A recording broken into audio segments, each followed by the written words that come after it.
Today, it's been a huge year for Nintendo. We're going to be reviewing everything they did this year and giving them the big report card. Come to the parent-teacher conference, Mr. Furukawa. Yeah, in a lot of ways, it's been a year unlike any other that Nintendo has ever had. It's had a lot of highs.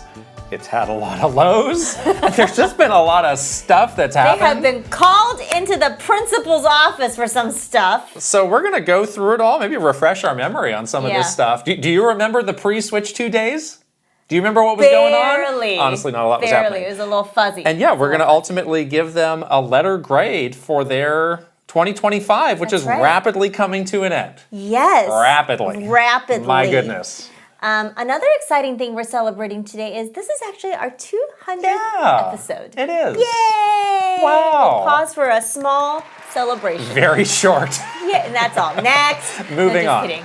It's been exciting to see just the episodes tick upwards. Yeah. Soon we'll have as many episodes as Nintendo Minute, I'm Oh my goodness. Wow. That moment is approaching. We ended up doing about 415 or so. Something like that. Of those. So we're like halfway there. We're getting close to halfway there. Wow, we really did do a lot of those, but yeah. Yeah, we're doing a lot of these We're too. still here. That's what matters. A lot of these. No, we are still here. When we started this, there's no guarantee that there's going to be another episode, another day, another anything. Yeah, so that's true. Good job by us. Good job by all of you for supporting us. Yeah, we wouldn't be here. My goodness. If it wasn't for everybody that have supported us for 200 episodes. So thank you. Yeah. Thank you so much. We love doing this. So hopefully we can continue on. Yeah. This episode is coming out after the Game Awards. So you might be wondering, well, where's all your discussion on the winners of the Game Awards and all the news that happened? We're recording this before because we're actually road tripping down to Los Angeles. It's going to be so much fun to drive down. We've got all our stops plotted out. I guess we discussed it in our weekly behind the scenes video.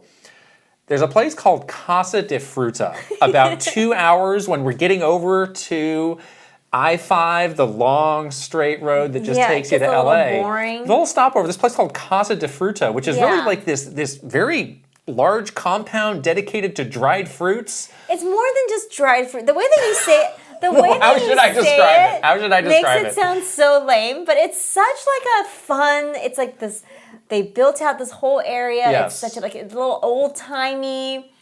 Well, your focus is dried fruits. You want dried cherries and prunes, which I continue to say, I don't know if I want to go on a road trip with you if you're eating nothing but prunes, okay? I don't want prunes. I'm getting worried. I want dried cherries and maybe dried mangoes. Crack a window, please. Well, prunes doesn't make you do that. I'm not eating beans. Just can after can of beans in the car. Can after can of beans and prune after prune in the car. Ooh, that sounds like a bad trip. So I guess we're stopping there, but we're vlogging the whole thing, including that. And our trip to Los Angeles, we're also making a stop at a really fun game studio to see what's going on behind the scenes there. So we're going to work on that over the weekend and crank that thing out. Get your early access on Patreon if you want. Yeah.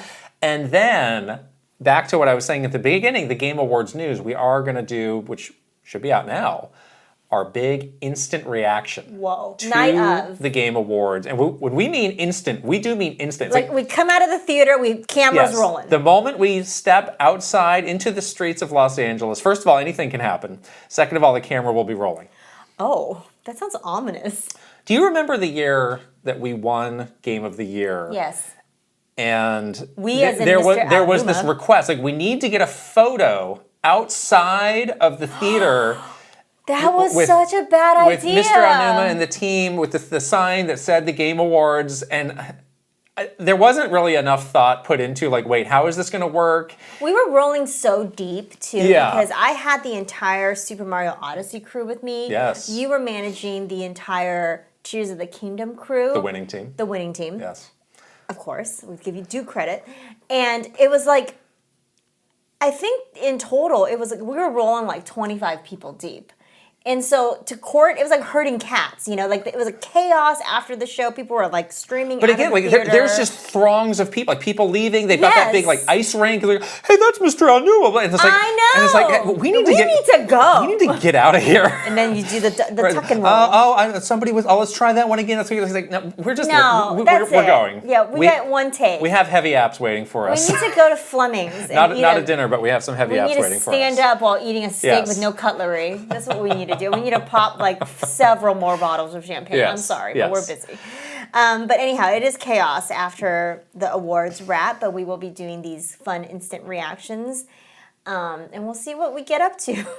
Into the night of LA. You never know what's going to happen. Oh, boy. No, you never know. It's going to be fun. Also, one more thing. We are deep in the holiday season. We are. And we're always in search of a great holiday, get you in the holiday spirit kind of game. Mm-hmm. So we did a video where we found 5 holiday games on the eShop, played them, gave our thoughts.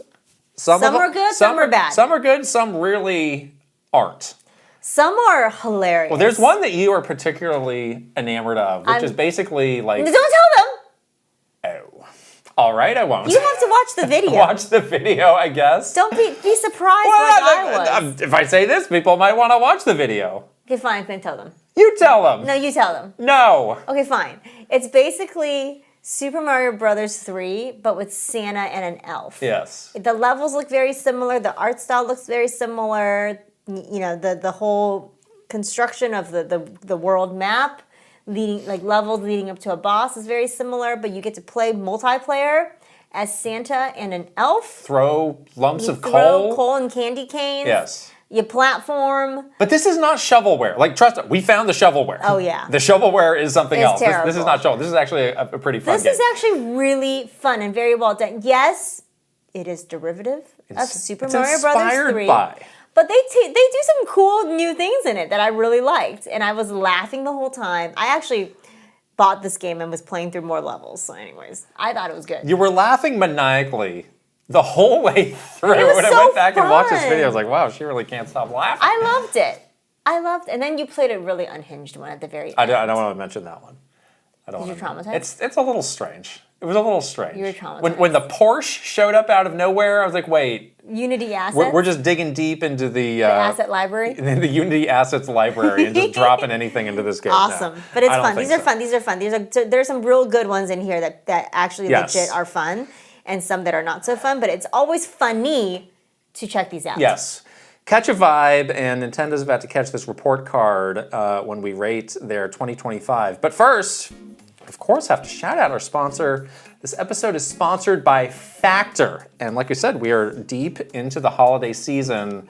And it's just kind of one of those things that you feel, it's like, gosh, it's really hard to eat. Yes.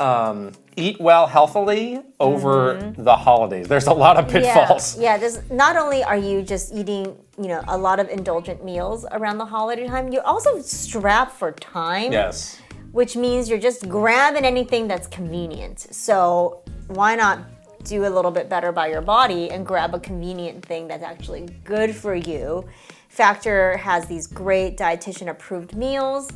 They are ready in 2 minutes in the microwave. Not frozen? You don't have to fuss around with it. It's not frozen. Full meals, yes. They're full meals. They have really great choices as well that taste really good. And now they've added these premium seafood choices so you can get like salmon and shrimp and at no extra cost, which is so nice. I think it's about balance. You definitely want to have this big, Christmas Eve meal. New Year's Eve. Here we go. Yes, we're gonna go. Eat your cookies. We're gonna do all that. the but it's like the meals in between. It's like you can balance things out and stay on track. And Factor is here to help you do that. Yes. Also great Asian meals, Korean beef bowls, Thai style coconut curry. Yum. That's a nice break from a lot of the foods also that you're usually thinking of having. I need that a lot of over times. the holidays for sure. A different flavor profile. Flavor profile change. As you say. Yes.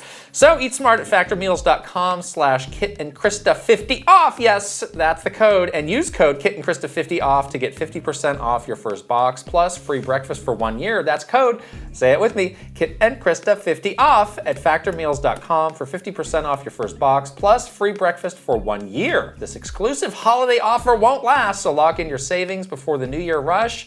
Offer only valid for new Factor customers with code and qualifying auto-renewing subscription purchase. We'll put the link right over here and with a QR code for you to scan, and it's in the description below. Excellent. Okay. All right, time to get out the red pen and fill out this report card. Yes. So, like I said, a year unlike any other, one of those rare years where we had a hardware launch. Just feels like so much happened, really, continuing to step deeper into this world of entertainment that is becoming increasingly more important for the company. So I thought it'd be, before we dive into the nuts and bolts of what happened and kind of review all of that, it might be good to try and, put ourselves in their shoes and be like, well, what do you think their goal for the year was? Because from their perspective, they're getting A's. It's like, well, they're nailing it. You can always judge your results by a number of different things. It's like, well, how much did we sell? We set a goal at the beginning of the year. Did we achieve that goal? Yeah, exactly. And that's really what's going to matter to them. Right. I mean, their goal is pretty obvious and pretty straightforward. I think it's really setting up Switch 2 to be a very successful next generation for them. They want to obviously get it off to a very strong start in terms of sales. I think one of their goals was to make sure that they had no issues with out of stocks. Anyone that wants to buy one of these things, they wanted to make sure that they can buy one. And of course, I think lastly, it's the work that they have to do, and they wanted to start strong here by starting that transition of people that have been playing on a Switch 1, been loving their Switch 1, 150 million people playing that Switch 1. They want to transition those people over to a Switch 2. So I think they're pretty straightforward goals for the year, and they've been focused on it. Yeah, I agree with that completely. And in true Nintendo sense, it's about a long-term vision. It's not like the year is important, but it's a year that's going to lead to many other successful years. Foundations. And, the saying goes, you only get one chance to make a first impression and get off to a hot start. So I think that this is that foundational year in their eyes, we have to start big because that's going to carry us through into the many, many, many hopefully successful years to come afterwards. I do think, though, sometimes you have a sub goal, or it's obviously not as big as that, but I do think they had a sub goal of let's continue to make some inroads into this entertainment world. For sure. And going back through everything, I was there was actually a lot that happened in that space for Nintendo, and it's becoming increasingly important, and we're starting to see more and more synergies between the entertainment side of Nintendo and the game side, the more traditional game side of Nintendo. I think if I had to nail down like a 1A or a secondary goal, I would put that on there as well. For sure, yeah, they've definitely diversified their focus from just only, of course, video games is still the primary thing for them, but they definitely, not only have put a lot of resources into entertainment, but they have some of their biggest, most prized people like Mr. Miyamoto himself working on these entertainment things. So that just speaks to how important that part of the business is for them. Yeah, so, yeah, for sure. All right, where to begin? It's tough, but as the saying goes, software sells hardware. So we're going to start with the game library that Nintendo released. And I found this great infographic on Reddit, so I want to give credit to the folks over on Reddit for putting this together, because I think it very cleanly shows the year of games for Nintendo. And again, we have this kind of pre-Switch 2 era and then everything that came after. So let's kind of just call everything out, and then we can talk about it in its totality. So games that were only available for Nintendo Switch.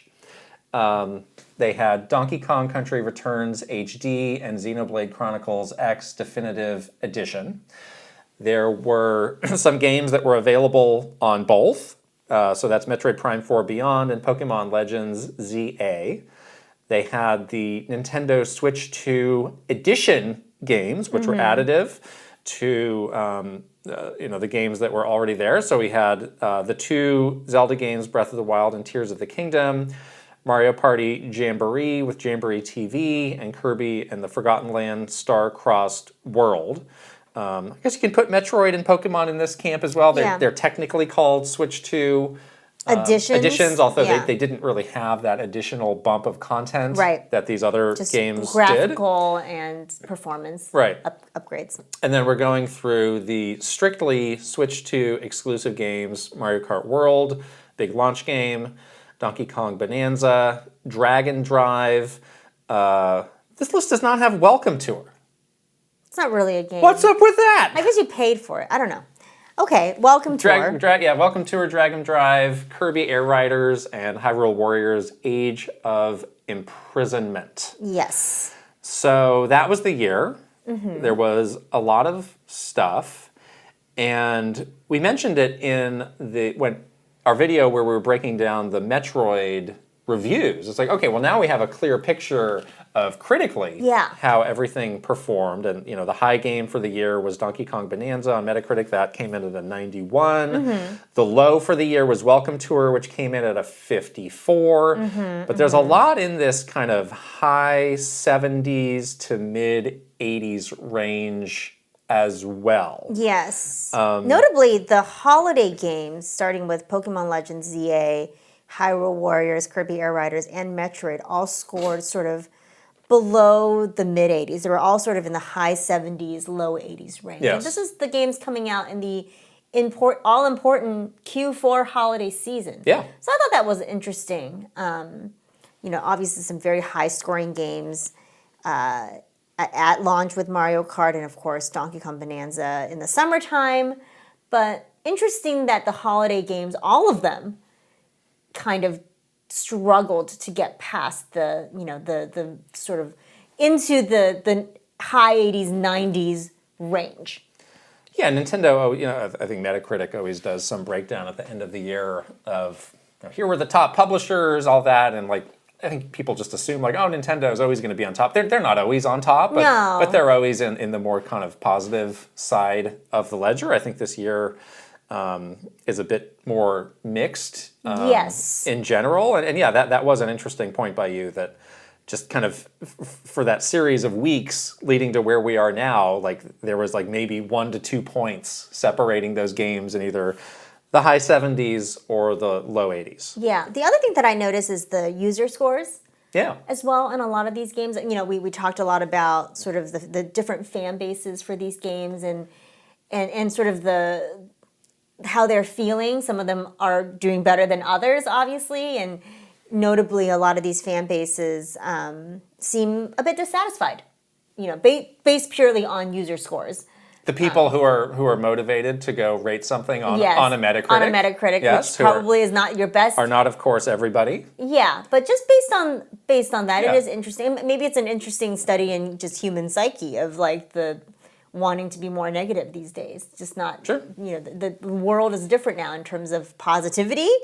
And, even a game like Mario Kart World has a relatively low user score. Yes. A game like Pokemon Legends ZA has a very... Imagine that. A terrible... A Pokemon game with a low user score. I mean, that one's pretty obvious. My jaw's on the floor. Hyrule Warriors, pretty low... all of these games do not have the highest user score. I think Kirby is the exception. Kirby is doing really well. The darling of the users. Yeah. Kirby. Yeah. Well, what do you make of this first year of games with these kind of, last couple Switch games sprinkled in? Well, I think Donkey Kong Bonanza carried them this year. I mean, for a lot of us, I think if that game didn't exist in this year for Switch 2, it would have been a bit of a disappointment. I mean, Mario Kart's a great game, but I think all of us could agree that it didn't have the stickiness that a lot of other Nintendo games do have. And a lot of these other games, they're really, they're great games. Kirby Air Riders is an amazing game, so fun. It just doesn't have the cachet of the next Zelda, the next Mario. It just doesn't have that. Not to fault the game. It just, the IP just doesn't have that power. And if you're thinking about, your launch year for your new hardware, you do want to pull out some stops. I get that they're trying to play the long game here, and trying to be very careful about like planning out releases for when they make the most sense, when they have the install bases, there, then they will release that big Mario game to get that next audience run into the ecosystem. I totally understand the strategy. It's pretty obvious, but just from like your perspective as like the excitement of a launch hardware year, if there was no Donkey Kong, it would be a bit lacking. Sure. Thank goodness there was Donkey Kong, because I think it carried it. It saved it. Yeah, we've talked about this at many times throughout the year, that you get the whiff of there was something challenging for Nintendo with this year of getting this lineup figured out. And there were rumors like, the Switch 2 was delayed because the chip shortages, the software wasn't ready. Yep. And all year long, like that was a feeling that you got. It's like, okay, maybe Mario Kart World was the game that needed more time, but then it's like, well, great that we got Donkey Kong Bonanza a month later, but why in the middle of July? That's kind of interesting timing. What was the thinking there? And then we went into this period where we had no launch dates for anything. And it was like, are these actually coming out? Right. Like, we're going pretty deep. We're getting into like September, and it's like, well, finally we got it at the end of September. Maybe they are, maybe they aren't, and they finally figured it out. But I think that Nintendo maybe learned a tough lesson about this new generation of these games being just harder, more complex, harder to nail all the details down, needing bigger teams, needing more resources. Mm-hmm. But in the end, they did still have a very full calendar. I think there was a stretch kind of in from like August into September. Right after we finished playing Donkey Kong, I think there was a bit of a stretch where there was a couple months. There was a little bit of downtime. I mean, but you can't, like, it's so unfair to judge Nintendo that way, because you think about every other publisher. Look at PlayStation. And exactly, and their rate of getting games out, their velocity of getting games out is like a crying shame. Right. I call that out though. Nintendo. I call that out though because we talked about that being really one of the great things that Nintendo pulled off in the Switch generation of having something almost every month, first party, whether it was great or not, they had something to get people talking and get people excited and move people over to that next game. They mostly did that here. Right. And my feeling is they'll be better equipped to manage that with a bit more time and a bit more experience with this system under their belt going into next year and into the future. We already know the first chunk of next year. We already know a lot. Yes. And there's a lot of games. There is. Coming out. Yeah. And now that the third parties have had a little bit more time with the dev kits too. Yeah, we're not even talking about third parties yet. We can assume and also hope that they'll have better third party support, which they probably were challenged with this year since they didn't give out dev kits to anybody because they were so scared of the leaks that happened anyway. Yes. So they had a lack of third party stuff in the first year, so they had to fill that in with their first party stuff, which was a challenge for them. Yeah. So yes, but you got to give them credit for just getting these games out there. Yeah. That's really hard to do. Yeah, we have the Switch 2 editions, which you can kind of look at them as like analogous to the Wii U ports that we had on the original Switch, where it's like, maybe it's not entirely new, but it might be new to some people, and we've added a fresh coat of paint. We maybe added some other little extras here and there. And they literally had a Wii U port with Donkey Kong Country Returns. And it's an important category of game for them to have, because I think if it was like, all right, we need you to make all original Switch 2 games, like having something at that rate would be challenging. But at least they did have those, and those, some of those were better than others, but they were there. We've talked about this year being, or this generation being the just enough generation, and you were having maybe a bit of like it was an okay year, but it wasn't the greatest year. I feel like we're going to be getting a lot more years like this. I think so too. Is what I think, where it's like you have one big tentpole game from a major franchise that's kind of carrying the year, and then a lot of stuff that's kind of in that mid range, and maybe a couple other little odds and ends. Like smaller projects with a bunch of these Switch 2 editions sprinkled in. That's from what we've seen of 2026, it feels like that's the plan as well. I think that's going to be their plan for this entire generation. Yeah. And the other thing that I've noted as part of their sort of longevity plan is they do want to have more of these ongoing games. So I do think that they're trying to set themselves up well because they have Mario Kart launching with the Switch 2.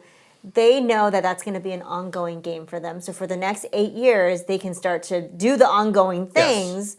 Yes. Even with a game like Donkey Kong, they've been doing a lot of those DLC Emerald Rush challenges. They're trying to get people to be incentivized to go back in to collect those statues. So they're not only looking for it to be like less volume in terms of big games and doing just enough to kind of get by each year, but they're looking to eke every bit of content out of existing games as well. Yeah. So instead of thinking like they're going to launch a brand new game every month, I think it's like they may update an existing game this month. That's a good point. Yeah. Or, like the Animal Crossing stuff is coming up too. Like they may just be doing that kind of stuff. Yeah. Versus like every month we get a brand new game at any scale, So Absolutely. I do think that they are very focused on that, and it's very clear from this first year what they're doing with some of these games that they've already launched. Yeah.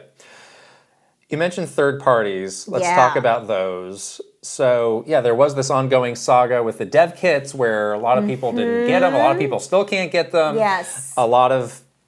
Seemingly a lot of studios got them a little bit late in the process. Right. We pointed that out when we had the launch lineup. It was like, well, it's a lot of stuff that we've seen on other platforms. It's nice to have it on the Switch too, but it's not something that's entirely new to us, and it's not day and date with it. That said, I thought it was a pretty good year for third parties. I think it's indicative of a good degree of third-party support. There are always people out there who claim to be insiders, who claim to have, and I was like, just wait. The games are coming. Just wait. This is just a drop in the bucket.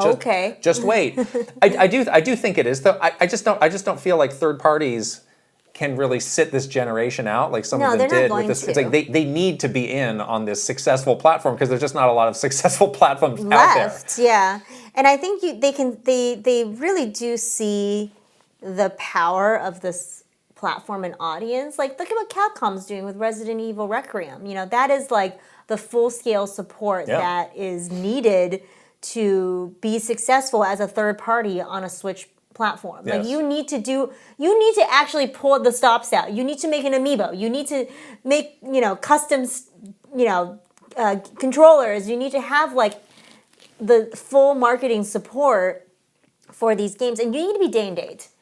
And I think third parties will want to do that. I think they see value in that. So I think we'll get more of that next year. This year, obviously, a bit of a challenge with the lack of dev kits and people not having enough time to do things day and date and do big campaigns like they're doing for Resident Evil Requiem. But I imagine that like as 2026 rolls on, we'll get tighter and tighter in terms of like the development cycles of some of these third-party games. The other thing that's been pretty cool to watch is like, how powerful is the Switch 2 and can it run these third-party games? For the most part, seems great. Like we played Cyberpunk, it was awesome. We played Final Fantasy, the demo for Final Fantasy, and that looked great. It looks like Elden Ring is getting much better as well. Star Wars Outlaws was a highlight. Star Wars Outlaws was a highlight. A new Assassin's Creed. That you might think like, that's going to be a challenge. No, they did it. It's not exactly the same game. Yeah. But it is possible. So that's just like a lingering fear, I think, that some people have of like, well, we're going to hit a point where these games can't come out. But again, these companies are going to need to just figure it out because they need to have their games on this platform for business reasons. They just need to sell some stuff. They need it. They need to make some money. Right, versus it's enough to just put it out on PS5 and Xbox and PC, and it's like, no, now there's this whole other thing. Look, this thing's breaking records. Yeah, and we've talked to devs. We met with the great Suda51, who has a new game coming out soon, a great game. And we talked to him about bringing that game to a Switch, and the interest and the desire is 100% there for a lot of these developers, but it's like they need to figure it out, and they're trying to figure it out. But I think that's just another thing where, there was a narrative at some point before this thing came out, and even now, as we're getting more third-party games on a Switch 2, is like, is this thing dated from day one? Is this dated hardware from day one? Right. Maybe, but also I think it doesn't, diminish the support that these third parties want to be a part. They want to be a part of this, and so they're going to figure it out. So yes, maybe it won't look exactly the same, but I think these games are still coming, and they're going to work. Because there's just a want for them to be part of this platform. So yeah, that's just another thing that's been really interesting, because now Nintendo is sort of in that conversation that they weren't part of for so long around power and graphics and performance. I mean, they themselves have talked so much more about power and graphics and performance this year than I've really ever seen them do, for a long time. Yes. So now that they're playing in this playground, like, the people, third-party developers and Nintendo themselves just need to figure it out, and they will.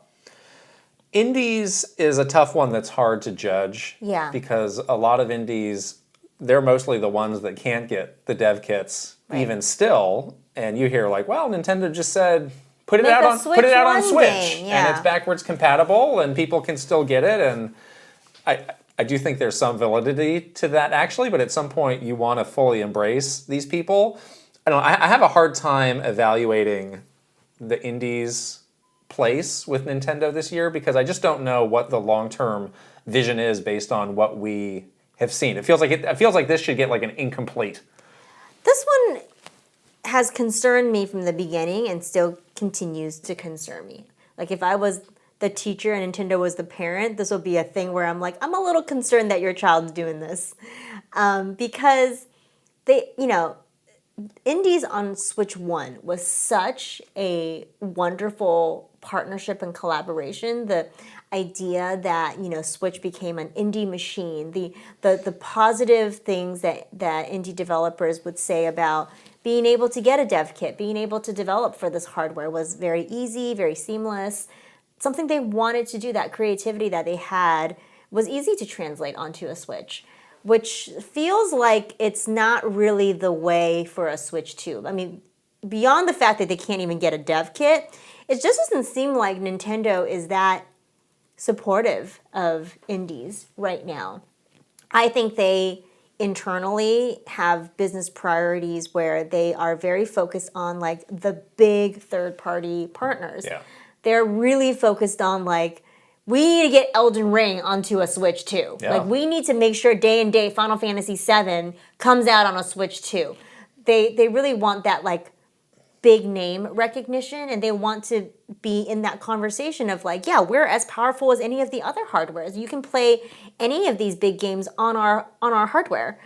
That's a conversation that they were getting into back in the Switch 1 days, and so they relied heavily on indies to build out that library. But now I think that they're sort of casting indies aside in favor of the big third party, the big third parties, because they're like, well, we need that like cachet of a big third party. Like, we kind of don't need these indies right now, which I think is not a really great decision, because eventually you're going to need them, and then you've like severed your relationships with them. But are they still going to show up either way? They will, but they just won't get the light of day from Nintendo. Sure. Yeah, I mean, I think they're, on the Switch 1, like those big games from a third-party sense were not there. So it's like, well, what do we have to work with? It's like, well, we have this great lineup of indies, so let's really promote those. And those did become kind of like, if the big AAA games are like in a brick wall, like those are the bricks, the indies were like the mortar that were kind of holding it all together. Yes. Like they weren't as big visibly, but they're equally important to the entire structure. Yeah. And now they do have those big bricks, and it's easy to get distracted.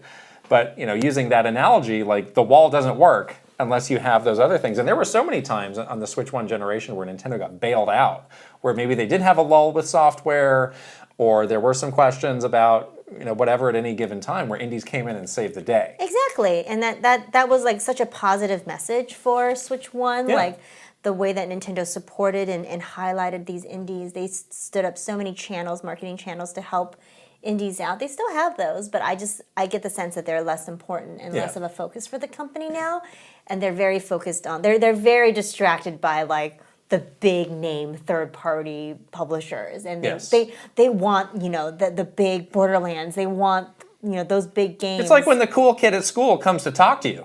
And it's like, well, I've been talking to this other guy who's a bit more under the radar. He's kind of quirky.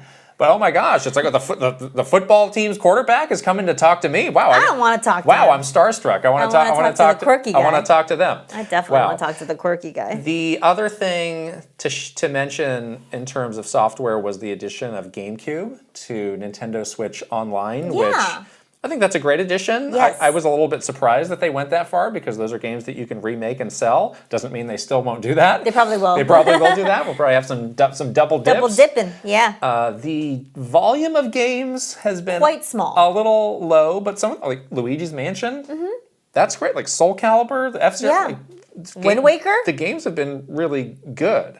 Yes. So I think that's a question for the entirety of NSO going into next year is like, what is the velocity of these releases? Because it did feel like it was just kind of slowing down already as you got deeper into this year. Some of those legacy platforms maybe don't have that much left. And that's something they always need to keep interest in. It's like you stay subscribed to NSO. You got to give people an incentive to do that. If you don't have one, get subscribed. They need to keep thinking of ways, and maybe a Virtual Boy ain't it. Yeah, this one's tough because nowadays every subscription is so expensive too, and people are very cost conscious of their monthly spend. So this is still a great value though. It's a really good value still, but they do need to like not just rest on their laurels on this. They have to like keep keeping people interested every month is like a hard thing to do. Yeah. Okay. Let's move on to the switch to hardware, which is an interesting one. I think just a good way to call it is, yes, it is iterative, but that seems to have been what people wanted in the first place. Yeah, everybody said the same thing. Just give me a Switch, but make it more powerful. Yes. Which is what they did. Yeah. And it's great. It's like, it literally is exactly what I think most of us wanted. Yes, the element of a surprise and delight may not have been there, but day-to-day, the day-to-day functionality of using this thing to play a game and having it be a Switch but bigger and better, like that's pretty nice. Like I don't think anyone could deny that, right? Yeah. It's amazing that we'll probably hit 10 years from seeing the Switch 1 and it'll still be a form factor that feels forward-thinking and fresh and new and is still kind of without a direct head-to-head competitor. It's getting more and more crowded, but I still wouldn't say there's anything that's really doing that list of things that's dockable, out of the box, that does... Affordable? Compared to some of these other things. Yes, it's not super affordable, like if you look at it in a silo, but if you're comparing it to another handheld those PC, are close to like $1,000. Thousands of dollars. Right. Yes, right. Thousands of dollars. So that is just an amazing... gold mine that they landed on of just this form factor, and they had no reason, and there are people who say lament like, oh, I wanted them to come up with something new and zany and weird, but they really had no reason. They had no reason, and I think if they came up with something zany and weird, we would have been maybe interested for like a week, and then it probably wouldn't have been very good. I wish they just did another Switch. I wish they did, exactly. Yes. I would want to wish for another Switch. Yes. The only thing I would say in this category is like the hardware itself. While we wanted just a bigger, better Switch, it was really unfortunate they had all those leaks because even if the form factor looked exactly the same, because we all knew going into it what exactly it looked like. Right. It just was a real like wet blanket on the whole thing. That was not as get hype a moment as it could have been. Because even if let's say there were no leaks at all and they showed us a Switch 2 that looked just like a Switch 1 basically, I think I'd be more excited. Yeah. Because I'd be like, oh, finally, it's fine, it's real. We saw exactly what it looked like for like months leading up to that, so I agree. It's so interesting that backwards big impact. Compatibility was a major question going into this, and something a lot of people are saying, you have to have it, must have it. Yeah, if not, I'm out. And it did have backwards compatibility. It has a really great implementation of backwards compatibility. How much that's still something that people are using, and as we get deeper into the generation, I don't know. Yeah. It's something I still use from time to time. Yeah. But they definitely checked that box. Game chat was one of the major features that they were touting. Does not seem to have caught on in the way that they would have liked, but it hasn't become a negative either. Right, not in like a widespread mainstream kind of way where everyone that owns a Switch 2 is like, yes, I'm daily using game chat to hang out with my friends in this game. But I think that people that do use it, and of course we tried it out ourselves, it functions very well. It works. It works. It works surprisingly well for, what it is. And seems like, people that do use it really like the feature. So I think that's good. As long as it's not like a distraction or a negative, that's still a good thing. Yeah, and they seem to have really slowed down on the marketing for the hype train for a game chat. I'm curious if that's something where it's like, well, it's there, but people will find it if they want it, or if there's some reason, maybe as we get deeper into the generation, for them to bring that back as a major talking point. But it's amazing to go back to those early materials. It's like, this is really front and center. Yeah, remember the Switch 2 reveal, Nintendo Direct? They spent a good I want to say 2 to 5 minutes on game chat, which was like, this is every second of this Direct is pretty important for you to get your stuff across. So I guess that's like a best case scenario for a feature that doesn't become a hit, is you can just kind of ignore it, versus it's like in your face all the time. Versus like a Wii U situation where it's like, well, I have this form factor and I don't really like it, and a lot of games don't really use it well, and I have to think about it every time I pick this thing up. It's like it's just in the background. It's not really getting in my way of anything. Sometimes I accidentally press the button. Oh, the C button. button. No, I don't want to press the button. Did we need a C button in the end? No, we did not. No, we did. And did we need to talk about it for weeks on end? No, How many times? I wish we had that would be an interesting data to dig into, of all the buttons that have been pressed on a Switch 2 controller around the world. Okay, which buttons? What fraction of times has the C button been pressed in comparison to all those other buttons? I guess on accident for me. I'm always like, whoops, my fat finger the C button in my panic of playing this game. Butt dialed the C button. Okay. I know, I'm going to accidentally I'm going to accidentally butt chat someone. Oh no, that's not going to be good. We have to mention game key cards, punching bag for the internet. Oh man. It is worth talking about their choice of format for this. We actually have a good thing in the Q&A, so maybe we'll save that deeper discussion for the Q&A question, because it gets really into that. But it is something to think about in terms of future-proofing this for the many, many years to come. Are game cards the best thing if you're hoping to last this thing 10 years and these games are getting bigger, and we're already hearing from developers the actual game card technology, we can't use that because it's not fast enough, or it's not big enough, or whatever. I don't know. Yeah, they're probably dealing with a lot of that right now. As these games get bigger and more technical and more complex and bigger file sizes, all those technical things that I don't really understand, but yeah, I think that's really the major issue, is that it doesn't work in card format. Yeah. And also very expensive in card format. Right, exactly. Very expensive. And we've heard about all sorts of boycotts. People have been mad. People continue to be mad. Yeah. I don't think we don't understand yet what the business result of game key cards. Did any of those games underperform because of that? Yeah, I highly doubt it. I don't know. We don't know. Yeah. But it doesn't seem likely that would be the case. I think these are going to continue on because there's just not really other alternatives. I don't think there's an alternative option. There's no other. If you want to have something on a shelf. Exactly. In a lot of cases, that's unfortunately what's available to you. Yeah, exactly. So they really don't have a choice but to do it, even though everyone hates it. Yeah. The Switch 2 launch. Let's talk about that, and just one of the major wins, not just of this, but of the entire year, is the stock situation around the Switch 2, where they did it. Yeah. They talked a big game, and they did it. And you know what was it's so interesting, too? They have so much stock throughout the entire year, at least in the U.S., Yes. Japan, I know, in another situation, but at least in the US, maybe in some other countries as well. Like, I barely have seen this thing not on a shelf. Like, for the entirety since launch. Maybe, like, for, like, that week after launch, or maybe 2 weeks after launch, it was, like, a little bit scarce, but you could find it. You could see it on a shelf. The other thing is that there's all those sales right now for this thing, too. True. Like, a lot of them are, like, $50 off, so you're Yeah. basically getting Mario Kart World for free if you're buying it in the holiday time. So, like, they are selling it. Like, they got a lot of them, and they are selling it.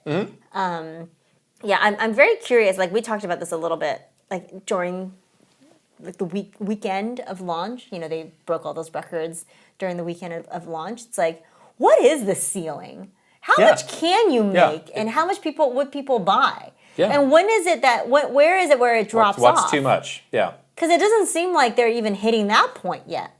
So that's crazy.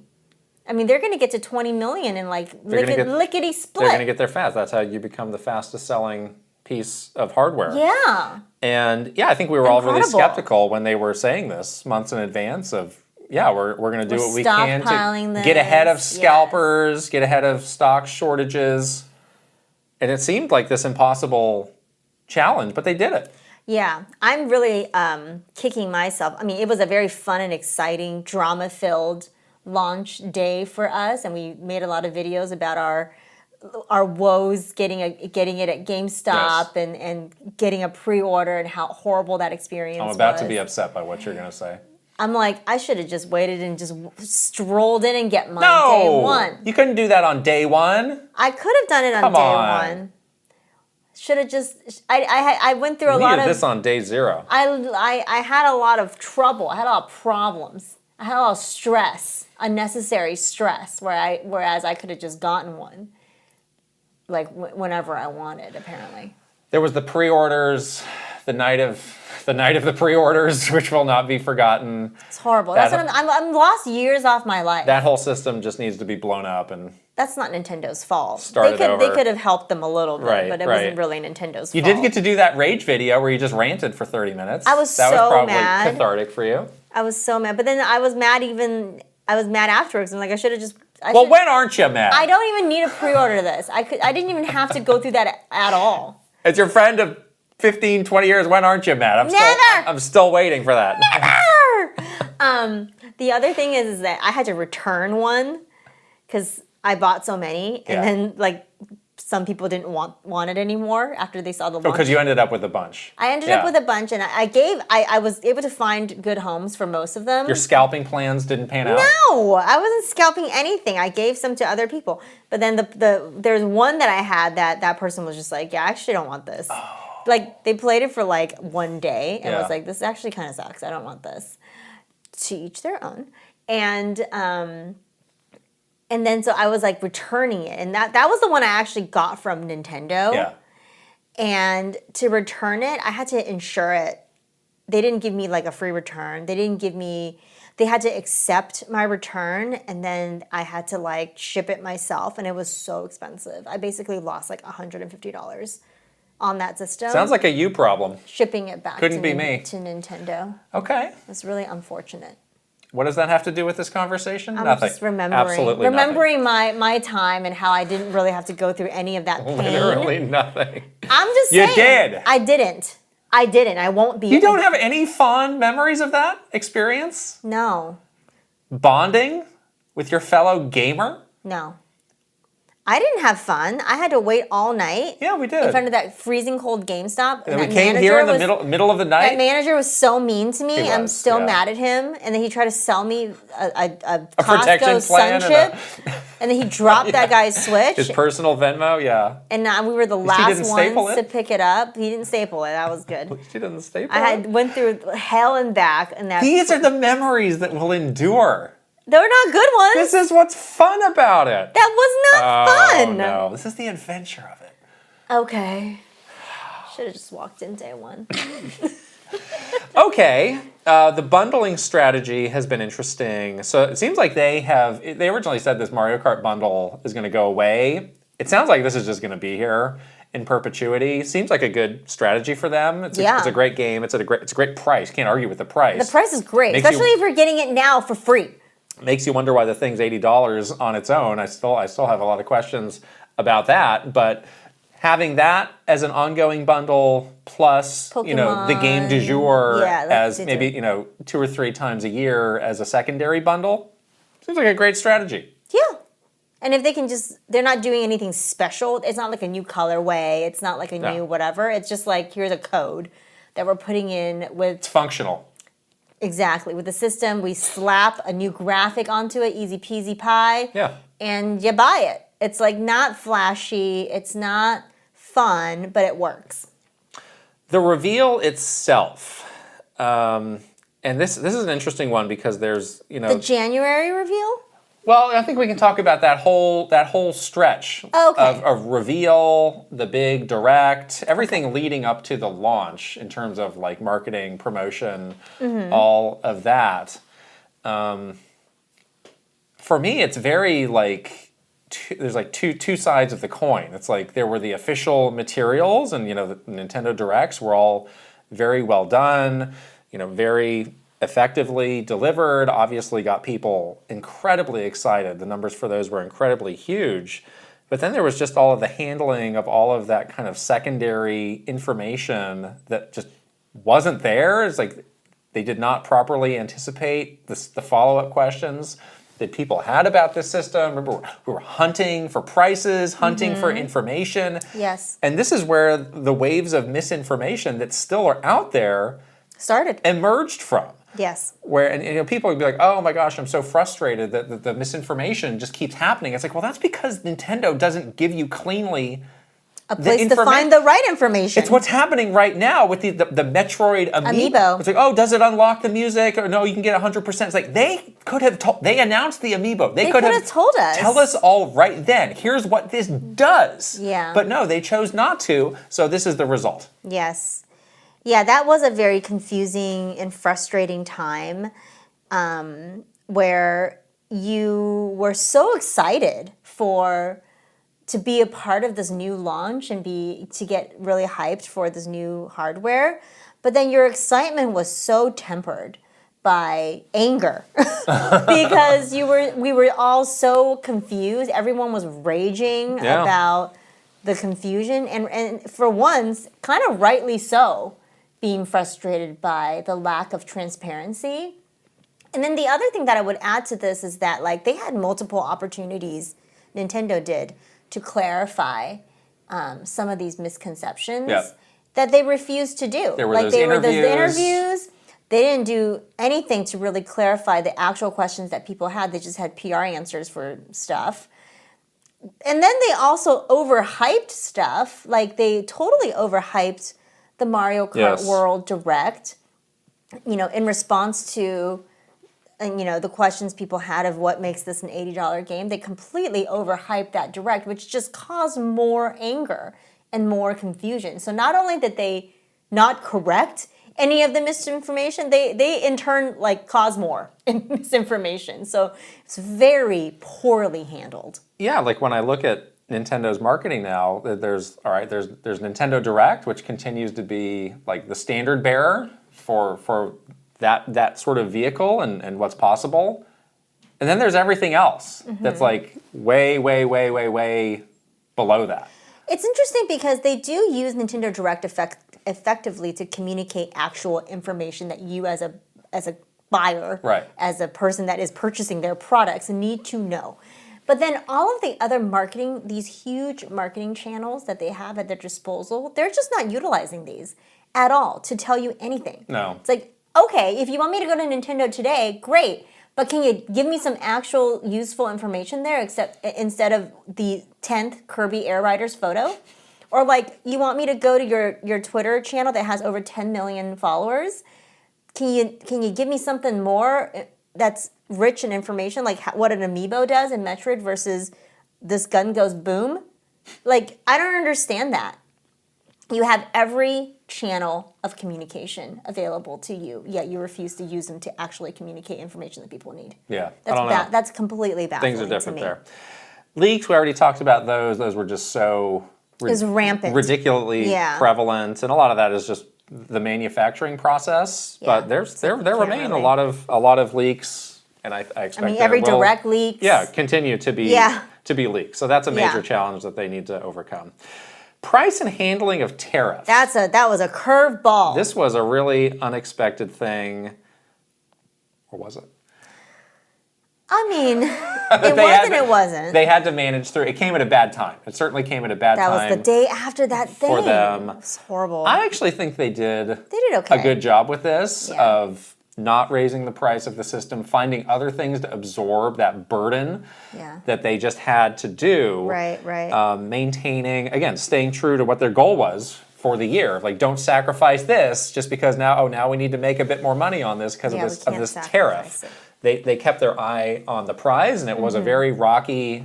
Remember, that was all happening right after that direct, and it was like, we halting the pre-orders. Yes, right. I was like, oh, what's happening? It was like a day after that direct. This very disorienting thing that was happening, but in the end, it feels like they've minimized the impact of that. Yeah, that was tough for them. I cannot imagine that curveball being thrown in the mix of all the stuff that you are already doing for a big hardware launch announcement. Like, that's rough. And I think they did okay. Yeah, they did well to not raise the price of the hardware. The communication for the tariffs was done generally in an okay way. Yeah. That was pretty clear. People knew what to expect. And then they did put out that other statement that, clarified, these are the things that are raising the prices on, and pre-orders are now open again. So, or opening on a different date. But I thought overall, given the craziness of that time, they did the best they could. Yeah. All right. Non-Switch 2 things. Yeah. This world of entertainment that we talked about becoming increasingly important. So in terms of movies, we now have, we've done a lot on the Mario Galaxy movie that's been revealed. We have a trailer for that. That's Zelda. We are rapidly getting close to that movie coming out. Yeah. So the marketing machine is ramping up. Zelda movies, we got dates, we got cast, we got photos. It looks great. Of them, and looks surprisingly competent. For now. That's the best thing I can say. Still image. So. Surprisingly competent for now. Yes, for now. Right, just like the two of us. We're surprisingly competent. For now. For this very looks moment. Surprisingly could fall confident. apart at any second. Any moment. So that's a lot happening in the world of movies. Yeah. For them. And very, expensively made high-end movies. Yeah. These two are very, the Zelda movie and the Mario Galaxy movie are very high-end endeavors. Yes. So, way to go, Nintendo. Yeah. We have to mention Close to You. Remember that? Yes, I do remember that. I'd like to forget it. I don't want to be close to you. That was I want to be far from you. That was one of the more strange things that they did all year long, I thought. But I understand the vision of, hey, we now have this in-house Nintendo Pictures team that's capable of doing things like this. Yeah. How they will deploy those things in a way that makes a bigger impact than this. I'd like to know that, but it's at least we now know the capability is there. Yes, that was a very strange handling of the rollout of that. If they just wanted to tell us, hey, we have Nintendo Pictures and they're going to be, rolling out, some short form video. We hope you enjoy it. Yeah. Here's the first one. I think the reception would have been much more tempered, because then you got people all riled up because you teased it. And then the way the tease was handled was so weird with the Nintendo Today only stuff, and then the YouTube version not getting updated with the Pikmin until way after. So all of it was just messy and complicated and unnecessarily so. And if the message again is, we got Nintendo Pictures, they're very good at making these short form videos, they could have found a better way to show that to us. Why not just put it in front of the Galaxy movie when that eventually comes out? Exactly.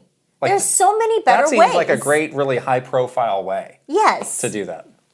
So the handling of the way that it rolled out was very questionable. It's bizarre. And very bizarre. But the quality of the actual thing was incredible. Yeah.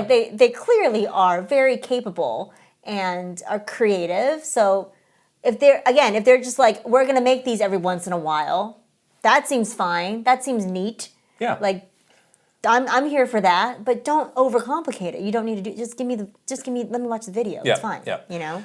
So things are getting bigger in the world of entertainment, and things for now are all on the positive side of the ledger, I think so. which is good for them. Yeah. All right, we're going to wrap up with this whole other category, and I'm just going to rattle these off, and maybe Yes. stop me if you got something to say about any of these. We had the Mario 40th anniversary. It happened. There's a Yes. lot going on Mario with that. turned 40. And that direct. The launch of Nintendo Today. Yes. The all-important Nintendo Today, which we look at multiple times a day. The launch of Fire Emblem Shadows, which is Oh boy. a terrible game, but a mobile game, which is notable because at the start of the year we were like, are they still doing those Any more of those? mobile games? So they do have some intention of staying active in the mobile space. Okay. The Bandai Namco Singapore acquisition that just happened. Yes. Acquisitions are always a big deal. The NOA leadership shakeup with Doug Bowser. Retiring, Devin Pritchard stepping in, and then finally this expansion of stores, the San Francisco store, the Fukuoka store in Japan, and they've been doing all these pop-ups in Europe, which are not full proper stores, but it's something. Yeah. What do you take away from all that hodgepodge of stuff? Yeah, it's sort of like an expansion of their like very high-end entertainment things, which are movies and the theme park, but it's like, you were just in Japan, you were saying this sort of Nintendo is so in your face. Dominant. And so dominant. Yes. Like everywhere you look, there's a Nintendo thing. Everywhere you look, someone's got a Nintendo thing that they're holding or carrying or wearing or playing or whatever. Like that is their aim with all of these other kinds of things related to stores and acquiring different things, putting out a mobile game, giving you a social media app. Yeah. Getting a Macy's parade balloon for the 40th anniversary. These are all ways to get you to never stop thinking about Nintendo and to have it in your face wherever you're looking. Even if you're not playing a Switch 2, if you're looking somewhere, it's like there's a Nintendo thing. So that is what they're up to, and I think it's working. I think it's working really well. It's clearly time to grow for them, and it's grow in a lot of different ways. So that's. What are the touch points that they have? That's something they're always talking about with their consumers. How can you always have these official Nintendo experiences? Talking about something like a Nintendo Today, it's like how can we more concretely own that relationship you have with Nintendo information in all places? And they've had a very rocky start to that, but I'm sure it's something they'll continue to experiment with and try to grow in 2026, and it does feel like on the heels of Nintendo Music last year, there is sort of a bigger vision, and now we have the Nintendo Shop app as well. Mm-hmm. This kind of expansion into the mobile space. So yeah, I think they realize business is booming, so it's the time to make these moves to continue to set ourselves up for more success in the future. Yeah, totally. So as we get to the end of this conversation, we stated our goals at the beginning. So did they achieve these goals? I think yes. Yes. I think they absolutely blew the sales goal for Switch 2 out of the water. They had a very successful launch, and people are buying the system and seem to be really loving it. So I think, broad strokes, yes, they achieved their goal. What is your overall grade? My overall grade for Nintendo would be a B this year. Do you want to do a B+, a B-, any of No, that? I think straight down the middle Straight with a B. Okay. They're giving us the B treatment with the stuff, so I'm giving them a B grade. Okay. I think but it's not like a bad grade. Not at all. If you get a B in school, you wouldn't be jumping up and down, but you're not going to be like sent to the principal's office. Your parents are not going to be. You can get by on a B. You're getting by on a B, and that's what they're doing. Would you say that a B is just enough? Exactly. It's just, in my family, a B is not just enough. Uh-oh. So I would be in trouble if I got a B. But I think in this instance, it's like, yeah, they needed to just like stay very steady and maintain the steadiness. And they're going to want to maintain the steadiness for like a long time. So they're not going to burn out right now. Yeah. You know what I mean? Like, it's like running a marathon too. It's like you don't use all your energy on mile 1, you're going to need to save some of that for like mile 24 or whatever. So I think that's exactly what they're doing. But because they're not like gung-ho, like trying hard to do everything and make everything this spectacular, wonderful surprise and delight, like that's why it's a B. I'm going to go with a B+. It's a little bit higher than yours. And yeah, I agree. Like there are some things that I see them doing where it's like, oh, I don't like that, or I have kind of a bad feeling about where this might be headed.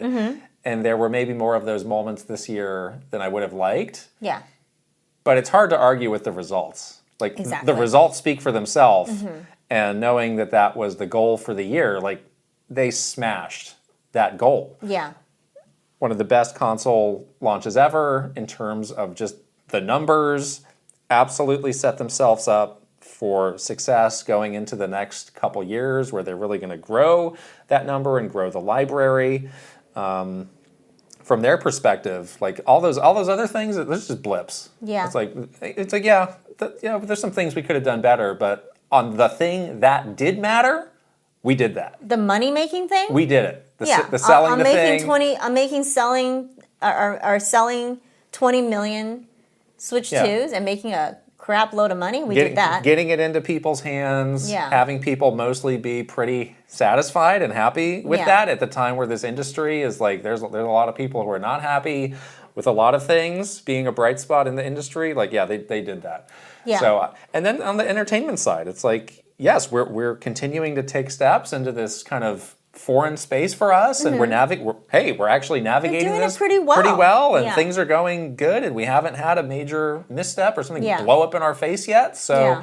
hey, it's great to be Nintendo. Doing pretty good. Yeah. I will say that there is just this little bit, like a little underlining layer for me this year of like, there's just something that doesn't quite sit right. I don't even know how to put my finger What's on that? it. I don't know. It's like some of it may be related to their poor communication. Some of it definitely is related to like the tempered excitement overall. Yeah. Like it kind of feels like every great and like exciting moment, it's brought down by something else that I kind of don't like. Sure. Overall, I think it's been really good, but there's something about it that just like there's just this little layer of like dissatisfaction that I have. Yeah. And it definitely is the first Nintendo console that I've ever had with, you know, in terms of like me kind of getting bored of it, like within the first couple months of it. It's definitely the first time I've played through, you know, almost actually all of Nintendo's holiday releases and felt like these games are fun and I liked them, but they weren't like blow me. The only game that really blew me away this year was Donkey Kong Bonanza. Like out of all the games, first party games, like that was the only one that was like, what a wow. I didn't really get the wow Hades? feeling. That's not a first party game. It's exclusive, console exclusive. I mean, Can't play that on a PlayStation. But you can play that on PC.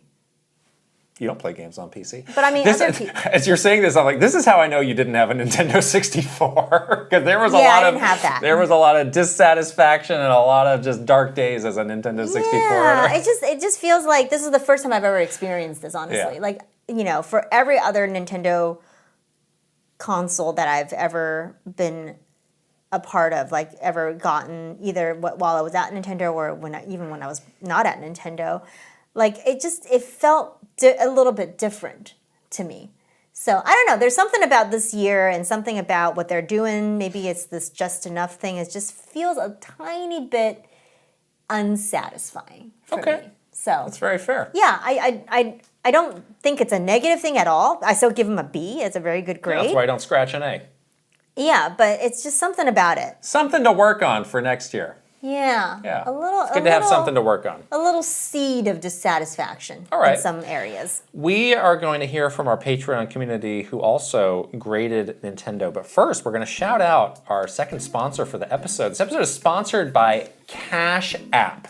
And it is so wonderful to have a service out there. It's like somebody's like, yeah, we'll hold on to your money. It was like, no. Yeah. We'll hold on to it. And we've got all these great extra perks that you can get along the way. That's what makes the big difference. It's true. And not only does it make it easy for you to use and manage your money, It's also not boring. You know, I get bored so easily. Like, I just need some excitement in my life, especially around this thing that's kind of boring to begin with. But you can have like a customized, personalized debit card, which is kind of nice. Yeah. It's just like something a little extra to make a very like functional part of your life a little bit more exciting. Yeah, absolutely. Which is nice. Cash App just released a new status program for the way people actually spend called Cash App Green. It unlocks new ways for you to pay, get rewarded, and easily grow or manage your money on your terms. Now, when you spend at least $500 a month with the Cash App card or Cash App Pay, you earn green status, which unlocks benefits like up to $200 of free overdraft coverage, higher borrow limits, and custom personalized cashback offers every Friday at places you love to shop. Turn everyday spending into status with Cash App Green. Download Cash App today or visit cash.app/new to learn more about this and other great features launching now. For a limited time, new Cash App customers can earn $10 if they use code CashApp10 in their profile at sign up and send $5 to a friend within 14 days. Terms apply. Cash App is a financial services platform, not a bank. Banking services provided by Cash App's bank partners, prepaid debit cards issued by such a bank member FDIC, Cash App Green, overdraft coverage, borrow cash back offers, and promotions provided by Cash App, a Block Inc. brand. Visit cash.app/legal/podcast for full disclosures. All right. All right. That's a tease. So we were teasing our Patreon community's grades Yeah, for a Nintendo. lot of people responded to this one, I saw. Yeah. Tons. People love to sound off. So the most common grade was a B, 62%. Yep. 25% said A. Mm-hmm. 11% said C, and then equally 1% each said D or F. Ouch. Wow. Titanium Soldier says, honestly, I think people are way too harsh on Nintendo this year. They've released an exclusive almost every month since the Switch 2 is released, given a ton of Switch 2 editions. The system is completely backwards compatible, and it plays all of the OG Switch 1 games better. On top of that, they take a risk to make Donkey Kong different. They want to expand and aren't just playing it safe. Definitely an A from me. Nice. Connor says, I'm voting a C, but it's really a C+. On the verge of a B-. Oh, okay. It was a big Very year for Nintendo with a lot of ups and downs, which makes grading very hard. The good, launch of Switch 2, Mario Galaxy Movie, Bonanza Prime 4, Nintendo Today app. The product side of things is good by and large. The bad, communication and pricing. It's kind of amazing to me Nintendo had as good a year as they did when you reflect on all the communication blunders they made, not just related to Switch 2, but a lack of vision for sharing things like Nintendo Today. A little more communication with fans would go a long way, I think, and it really did leave a black mark on the year, as did the high prices for everything. I'd also say that while the games were good, there wasn't much that was outstanding, and that was a little disappointing. Mm-hmm. I don't know why, but now I'm realizing that Reddit graphic did not have the Mario Galaxy remakes on it. Oh. Reddit! Maybe it was from before these launched. This is what I get. Yeah, from going to the internet. I was like, I'll just grab it there. Luna B says, Nintendo gets a B. I love the console itself and the improvements made from the original Switch. Like, something as small as changing the Joy-Cons to being magnetic is so great. Mm-hmm. And everything just looks so good on the Switch too. I think the games that have been released this year have also been good and have pretty good pacing now looking back. I put it down a letter grade because my gripe with Nintendo, especially at the beginning of the Switch 2 launch, was something pretty big: communication. They did not communicate a lot of information properly or at all. Unfortunately, that tends to be the case even now, but nothing was as confusing as trying to find and grasp all the information before, during, and even a little after the launch. I really hope this improves. Yeah, me too. Some commonalities. We were all frustrated by the comments. communication. It was quite bad. Yeah. So, yes, I get Nobody it. likes dealing with somebody who's non-communicative. Nobody. As I look at you. You are right very now. non-communicative. I'm extremely communicative You're with very you. What are you quiet. talking about? You like to keep things to yourself. We're moving on to the games we're playing, which is actually the game we're playing, Yes. which is Metroid Prime 4. It is Metroid Prime 4, and we're going to have to stop talking about this game on the podcast I think after soon. this one. Okay, after this Well, it's podcast. perfect because next week is Game of the Year, so we're talking about a game That's true. that we're playing. And then we'll do the spoiler And then we have the cast. spoiler cast, so Yeah, it's perfect. That's perfect. Yes. Actually, that's a good idea. So this will be our last time talking about Prime 4 here. and then you can look forward to like the big spoil. I mean, that's gonna be a doozy. That's gonna be a big You one. keep saying that. It's gonna be a And doozy, I wonder people. what I got lots of thoughts and what feelings. material have you already pre-written? I have a lot of for thoughts. this? I have a lot of feelings about this. Okay. I'm gonna start out by telling you about the bad thing that happened. You were saying, yes, I want to know what this is. Oh my gosh, I recorded this because I couldn't believe it happened. But I was fighting a boss, or maybe like a mini boss, Okay. and I died. So I said load checkpoint. And when I loaded the checkpoint, it loaded me back into the boss arena, like the boss battle. Yeah. But it glitched out, and there was no boss. Oh. So it was just like an empty room, and on the screen it had the boss and its full life bar. Yeah. But there was no boss in there for me to fight. Oh.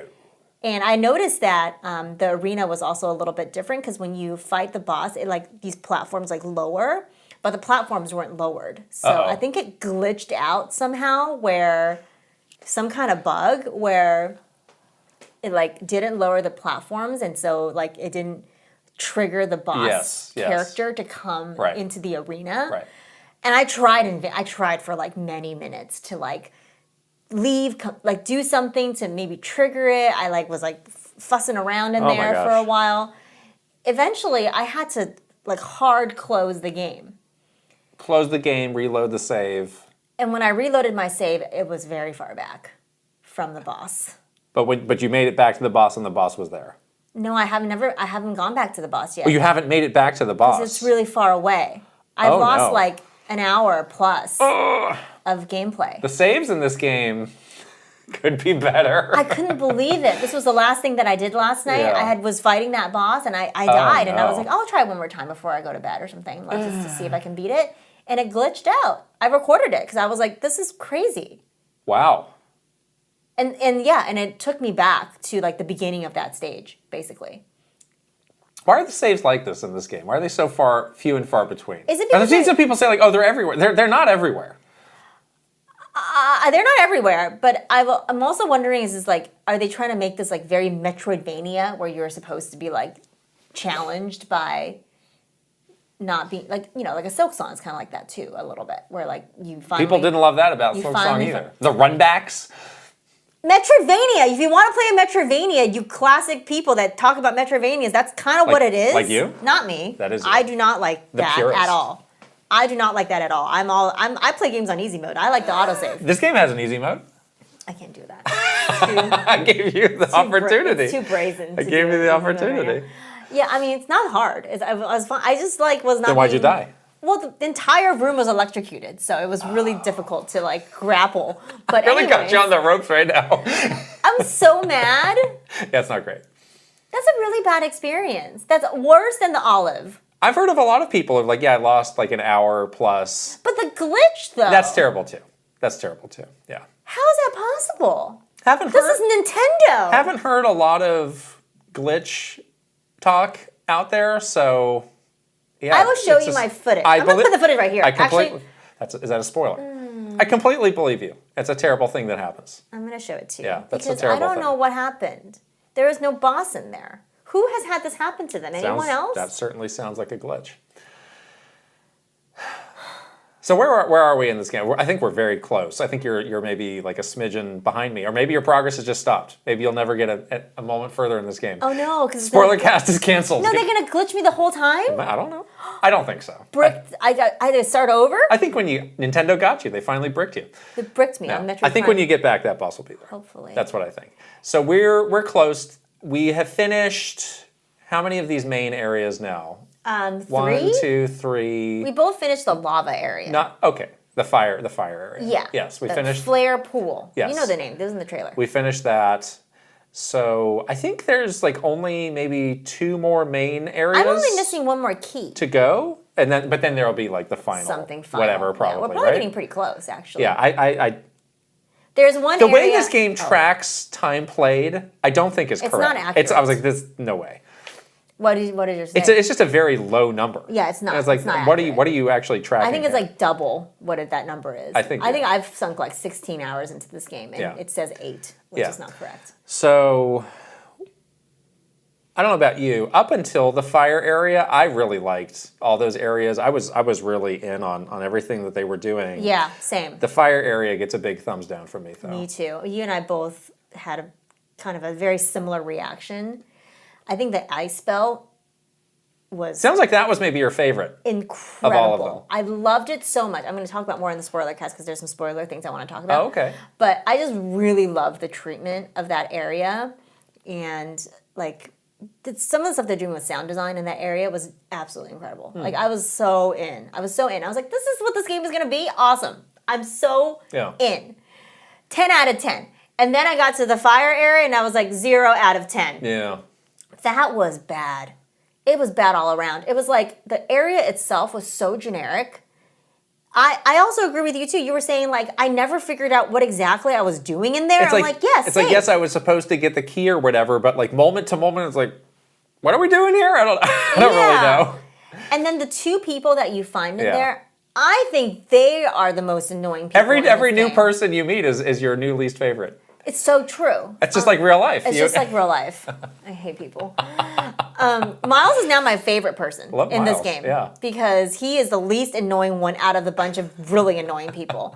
The bad voice actor guy in the ice area, I could forgive that one because he's not really around that much. He's also not super talkative. He's not very talkative, and also you don't really have to deal with him for the majority of the ice area.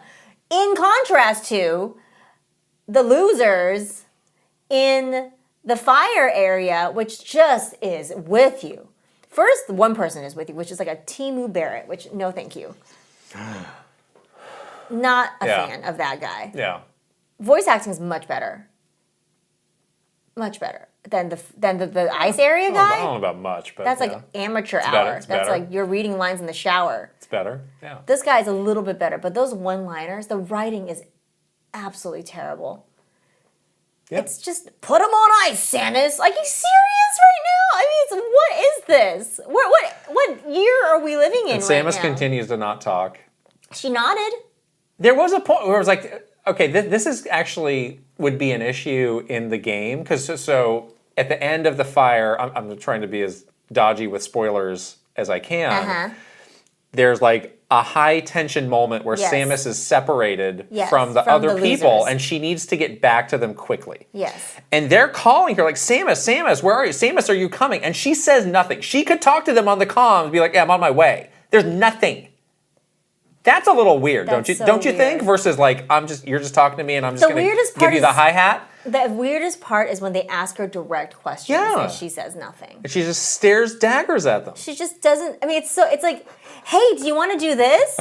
Nothing. What do you think about this? Right, it's a question. Then don't ask her questions. That's another thing. Just don't talk to her. It's the writing is so bad. Yeah, the writing's not great. The writing is terrible. Like, who wrote this game? Yeah. It's, who wrote those lines and then had it pass some kind of approval? Right. How is that possible? And then they went and acted them. And they went and acted them.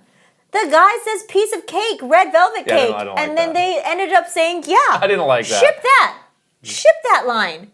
He said, put him on ice, Samus. That had the room in stitches when they were recording that one. They were slapping their knees so hard. Who are these people? Are you serious? I'm baffled. But I'm seriously just completely... Have we been living under a rock for the last, 25 years? They might have been. Because they're working on this game. They've been busy. Their families. Heads down. Heads down, head in the sand. Right. Yeah, so, and then, oh my gosh, during that boss battle, too, in the fire, they would not stop talking to you. I didn't like that boss battle either. I mean, it was fine. I really liked the other bosses up to that point. At that one, I was just like, I'm not really liking this one. It's very generic. It's like, what do you think you're going to find in the fire area? Oh, of course, you're going to find this thing. It's like every one of these games, we have to have a fire area, and then you have this checklist of items. I was very concerned for you in that area because, again, there is a situation where you need to move quickly, and that's also the point where you get the grappling beam. The grappling beam in this game actually works pretty well. I was worried that the combination of these two things would not just rage work out for you. The grapple beam actually functions really well in this one. Okay. Out of any of the other Metroid games, I think this control of the grapple beam is actually pretty fluid. I was quite happy with. Oh, I was like, good. I was getting nervous. I was like, oh no, the grapple beam, I thought my biggest enemy. I thought of you. I was like, oh, the combination of these two things is not going to work out for her. No, and that I actually got through that high tension segment pretty unscathed. Oh, good. It was just everything else about that entire area that I was just like, what is happening? Right. So we're out of that one. Thank goodness. Hopefully, we didn't really talk about the ice area in our last episode. We hadn't got there. I was in it, but I wasn't like. But that's top tier. It's so good. Excellent stuff. It's so well done. I want to go out of my way and say I like the desert. I like the desert. There have been a lot of opinions out there on the desert. You know, does it suck? Is it empty? Is it whatever? Does it need music? Blah blah blah. I like it. It's obviously not a thing that you're spending extended periods of time, but like sometimes when you leave those areas, you do kind of want a breather, and I find that to be a nice take a breather kind of thing where I'm driving to my next place. Oh, maybe I got to drive through some of these emeralds. Crystals, I was like, I found a shrine. Let's go pop in there for a bit. And again, I'm not spending hours and hours, and I don't think the game wants you to spend hours and hours. But in terms of just, all right, let's figure out what we're doing now. Let's catch my breath. Let's kind of get refocused on what's happening right now. I really like it. Yeah. Although I will say, after this bad fire area, the game got very sloppy, where the game, I was like, okay, well, what am I doing now? Yeah. And I got a message from Miles. It's like, oh, maybe you should return to some other places you've been to see what you can do next. It's like, all right, well, that's incredibly vague. I don't really know. Like, so I guess I'm gonna just go through all of these and see if there's something obvious now with the thing that I have. And it didn't really have. I was like, I don't actually know, because you don't have this interconnected world. I can't look at this map all together and cleanly see, like, oh yeah, this is the place. This is a missing piece. That's where I was missing that. Yeah. Or I just couldn't see that. And then like 5 minutes later, he just comes back. He's like, yeah, you need to go here. Mm-hmm. Yeah. And that definitely did to me feel like a step below what Metroid Prime is possible of, Yes, capable of, and what the whole genre is capable of that great discovery, that big aha moment of like, oh, I can finally do that now. That's going to be exciting and great, and I'm going to feel powerful. Versus just like, just go there. They got sloppy. There is very sloppy. I agree with that. I think the desert actually adds to that level of sloppiness, because I totally see what you're saying. Like I enjoy it too, like sort of the relaxing nature of like taking a breather after like a high tension, boss fight, or you finished up an area and that was really tense. Like going out into you sort of take a breath. You're like, whew, I just did that. I'm gonna like ride off on my motorcycle and just like be in the space where it's like relatively safe because it's empty. But because it's not interconnected, it is like a little bit like you're kind of wandering around like in the desert. Yeah. And I did the same thing after that fire area. I kind of wasn't sure where to go next, and there was a very vague message that was like, you should check your map. And I was like, yeah. I looked, and I checked it like, what do you want me to look at? I looked at the map. I did see there was an area that was like that was supposed to be like, I see a key here. I went there. So I went all the way over there. there. Obviously couldn't get there. Right. You're not ready to go there Right. yet. And then I actually went back to base camp. So I was like, maybe that will give me a clue as to what to do next. And all the people were there, so they had all made it safely back to base camp. So that was cool. I kind of did like, I deposited my green crystals into the thing, and I kind of... How are you doing at filling that thing up? Not great. I heard that if you don't... You need those. I know. I heard that if you don't do it at the end, you have to do a horrible fetch quest. You're going to have to do it. Maybe you're going to have to spend an hour in the desert. Well, 8-hour road trip to LA. I can play on the way? You can just be harvesting crystals. Sounds so boring. There you go. But then eventually, he's like, go back to this area and get the thing. I'm like, oh, okay. He just flat out tells you. Yeah. Yeah. Yeah, it's kind of lame. Right. It's kind of lame. Yeah. It's not great. It definitely isn't like Metroid Prime 1, where you're like... It's not the series at its best. No. And that whole area just felt like, it's like, this is out of another game. This is not out of a Metroid. Flare pool? Yeah. That whole area was like, what I'm doing, this experience, the whole thing just felt like it was pulled out of another game and just dropped into this one. Yeah, it did feel out of place, didn't it? It did, like the vibes were off on that area, and it just was not. It wasn't it. It was so generic. I couldn't get over how generic it was. It looked cool from the outside. Like a volcano? Like when you're going through that lava pool and you're like looking up at this thing, I was like, oh, this is neat. This is impressive. Every stage has had a very cool like wow vista, like reveal moment to it. They definitely that do. It looks really cool. Yeah. I will say on the more positive side, this game really does a good job of making you feel like you're in an alien world. Yeah, for sure. Like there's just a lot about it. Like, and no matter where you are, it's like I'm not familiar with the way this world works. Yeah. I don't often feel comfortable in it. You always feel like something nefarious is going to happen. And that's just, the straight up visual side of things. And then there's all the scanning. And, the thing that I said I liked from the Volt Forge of like, oh, I'm really getting a feel for the nuts and bolts of this world. That has continued. That has. It's very good. Even in the Fire era, they had some good scan. You could almost argue there's too much stuff to scan, Yeah. or that the scanning should be a little bit faster.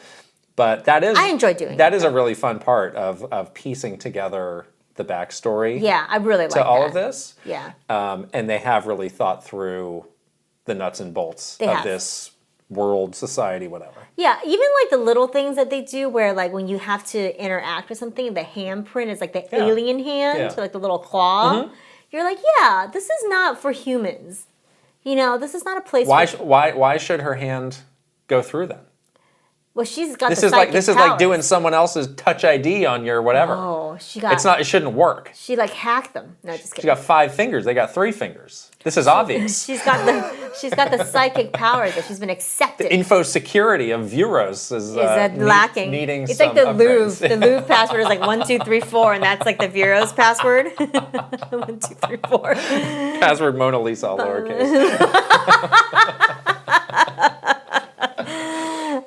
But yes, the scanning is really well done. Like the storytelling is well done through those scans, and I really like it. I never skip. I try not to skip any of those, and try to poke around as much as I can in those areas to learn. Yeah.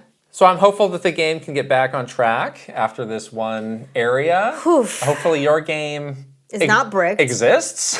Can you believe when you that go happened back to me? playing it, I'd be a little worried. I can't believe that. Yeah. I was really mad. That's not great. I have to go all the way back now, do that entire area, and redo that whole part. Do you have any more to say about Amiibo Gate? Do you have more to weigh in about that? It sounds really confusing. It just sounds like they had the opportunity to tell us what it does. To clearly explain this. And now I still see posts of like, well, we're not sure if 100% does it. It isn't. It's like I would finish say the New Game Plus. Is putting something available after you 100% a game means a lot of people are never going to see it. Most people are not 100%ing this game. There's a lot of people who won't even finish the game, and there's a lot of people who play the game once and put it down forever. And the people that are like, oh, it's, you shouldn't spread hate about the Amiibo because that's misinformation, because you can actually unlock it after you do the 100% or beat the game or whatever. Like, honestly, I think the idea of like having to beat a game to unlock something may be worse than locking it behind 100%. Yeah, 100%. And a lot of people have said like, oh, it's actually easy to skip. We talked about how much scanning there is. I don't think I have 100% of the scans. I've definitely skipped some. No. Yeah. There's no way. There's all those enemies, all those things. There's no way I've 100% of this. Right. And I wouldn't even know where to begin to 100% it. Like, there's not really like a... So if it's not available in that first playthrough, it's just not available to most people. Yeah, and I think locking it behind 100%ing a game is maybe worse than locking it behind an Amiibo.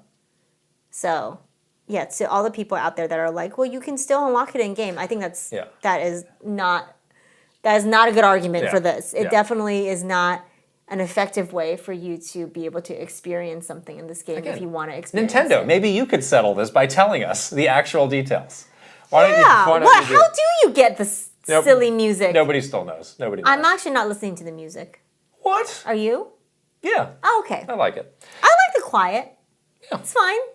Have a moment of silence after the craziness of each area. Yeah. It's not bad. All right, so that's the last we're going to be talking about this game that's until the spoiler cast. So hope to see you back for that in a little bit. Let's move on to the news. Not a ton of news. We're kind of in this pre-Game Awards lull. And again, check out our instant reaction if you want to see what we thought of that news. Some really big news is that Katsuhiro Harada, who has been the lead on Tekken for forever, Yes, is going to my be goodness. leaving Bandai Namco at the end of the year. He says, I'd like to share that I'll be leaving Bandai Namco at the end of 2025 with the Tekken series reaching its 30th anniversary, an important milestone for a project I've devoted much of my life to. I felt this was the most fitting moment to bring one chapter to a close. Wow. He even The has, legend. Yeah, he even, let's see, in recent years, this is a very long tweet that he posted. In recent years, I experienced the loss of several close friends in my personal life, and in my professional life, I witnessed the retirement or passing of many senior colleagues whom I deeply respect. Those accumulated events made me reflect on the time I have left as a creator. Yeah. Seems like a lot of people are going through this right now. As game developers are doing this. Like, how many of these more do I have left, and how do I make those ones really matter to me? Exactly. They know the sort of the years, the time, the energy it takes to make one of these things. And yeah, I think we were talking about, the sort of this age of the original Nintendo developers kind of getting too close to that retirement age as well, and saying the exact same thing. Like, maybe they just all have like one more project left, and they want that to be something that they do independently, or do they have a creative idea that they've never been able to share yet, and like this, they feel like this is their last chance to do so. It just really feels like a lot of people are thinking about that right now, which makes sense given sort of the age of the industry and like the age of that generation of developers all getting to kind of closer to retirement age. Yeah. Does make me wonder about the future of Tekken. Yes. Without him behind it, because somebody asked him, like, well, what happened to Soul Calibur? What's going on with that? Mm-hmm. And he said, the people who did that were gone, and there was nobody to really carry that torch. Yeah, so no champion. It's not happening, and I don't know who picks up this series for Bandai Namco, and maybe Bandai Namco's like, yeah, maybe we could just, how many more anime games could we make with the budget of a Tekken? Right. And maybe that's the move that we want to do. We've seen so many of these classic Namco, on the Namco side of things, games really just fall by the wayside, or just like, oh, we'll do one now and then. Just, it's not what it was. Right. And it's painful for me, because that's the side of the company that I know and that I love, and it's like, it's kind of not really there anymore. It's not really there anymore. So true. It is so much of the anime thing, and I get it. Like, those are popular, and those must be really profitable. For them. And he was very, he's a guy who's just always out there talking about whatever, good or bad, and he was very open about this last Tekken game was a real challenge, and making a modern fighting game. He's like, you have to support this thing for so long. Right. And it's like, how do we make, how do the economics of this work? He just really seemed to be grappling with this in a, it just sounded very deep way. Very difficult. It's like, if he's struggling with this on like one of the biggest fighting game series out there, then like that's just hard. Yeah, it's just the way that people engage with games are so different now too, and some of these classic games, the forced modernization of them, it can just lead to such, like, I don't know, it's like you're being pulled in two different directions almost, and it probably doesn't feel very good. It's not very comfortable. So that's it. There are people there who I think could pick up the torch if Bandai Namco wanted them to do that. There's a guy, Michael Murray, who actually I know from when I worked there, who started out in localization, and then he moved over to the production side. And he's often like at Harada's side when they do all these events. Like, I think he would be capable, and the other people who have been with them all this time, I think they would be capable of picking it up. I just think it becomes more of a question of, like, does the company still want to do this? Exactly. Does it still see value in doing this? So we'll just have to see. We'll have to see what he's gonna do next. Wow. Yeah, I'm looking forward to it. Hopefully he gets to do something. What does this mean for Pokken? That's my real question. Oh no, Pokken! What does this mean for Pokken? Is it over for Pokken? Well, listen. If Pokemon Company drops a check, then it's going to happen. Okay. That's why it's so great for these Bandai Namco to work with Nintendo. It's like, we have no risk. We work on this great IP. People are going to love it. Yep. And then Nintendo has to deal with it in the end. Yeah. We just get a check, and it's like, good for us. Sounds very low risk. We did our side of the thing. Yeah. Versus like, oh God. Sounds low risk. Oh God, this could tank the company. I know, that's How scary. many One Piece games will we have to make up for that? I know. You know? Scary, right? Yeah, very Jeez. scary. We had a Switch 2 Shadow drop. I know. Whoa. And you know what? Switch 2 sold a lot of systems. A lot of people are enjoying it, but you're not a real system unless you have Skyrim. That's right. And now Skyrim is here. It's Skyrim, the Anniversary Edition, is on the Switch 2. Just dropped out of nowhere. So let's see what we got. Enhanced resolution and DLSS anti-aliasing, improved load times, optimized performance, mouse control. That's cool. Cool. Motion controls and amiibo support. Remember, the Switch version of Skyrim did have that Zelda stuff. Oh, yeah. You can see it here. So the Master Sword, the Hylian Shield, and the Champion's Tunic. Okay. Those were cool. It's very cool. So this also comes... It's a bit confusing, the different versions, and there is like an upgrade path. So this is the Anniversary Edition. This is not the original version that launched early on the Switch. This is like an enhanced version of that. So the Anniversary Edition includes... all 3 of the official expansion, a bunch of stuff. They call them Creation Club items. I think those are things that modders made that they officially integrated into the game. More. Cool. So they do have an FAQ, which is useful. Because I was like, I have just a boxed version of early Skyrim. I was like, well, if I wanted to get this, what would I do? What would you do? So if you're new to Skyrim, if you have nothing, you can buy this new version on Switch 2 for $60. If you have, just like me, the base Skyrim, you can upgrade to the Anniversary Edition for $20. Okay. And if you already have the Anniversary Edition, this was available on Switch, then the upgrade is free. So it's slightly complicated. So for me, I would still have to shell out $20 to upgrade to the Anniversary Edition. But there's a lot of ways to mix and match it, and they do say that there will not be a physical version of this. It's all just download. Okay.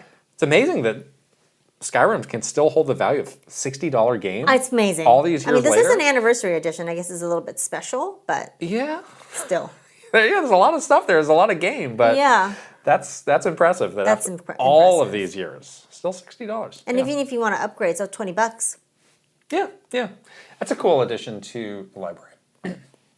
Let's move on to questions from our community. And as always, we get these from our Patreon community. That's patreon.com/Kit and Krysta. Start with Baby Chris.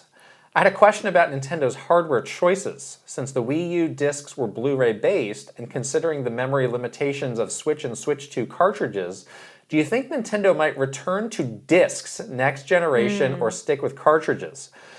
Bonus question. During your time at Nintendo, why was expandable memory only really explored with the Nintendo 64 expansion pack and not in later systems? I sometimes imagine how wild it would be if the Switch 2 had an optional performance add-on like that.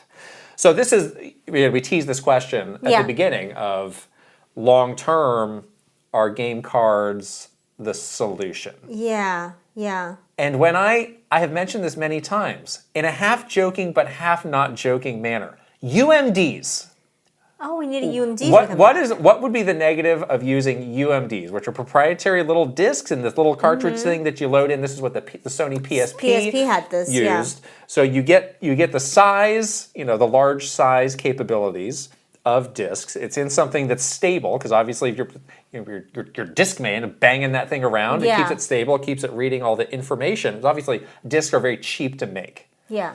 Because it just feels like we're coming up upon a lot of problems with cartridges. There's like a limit, it seems like, and we're fast approaching unless you want to pay a ton of money.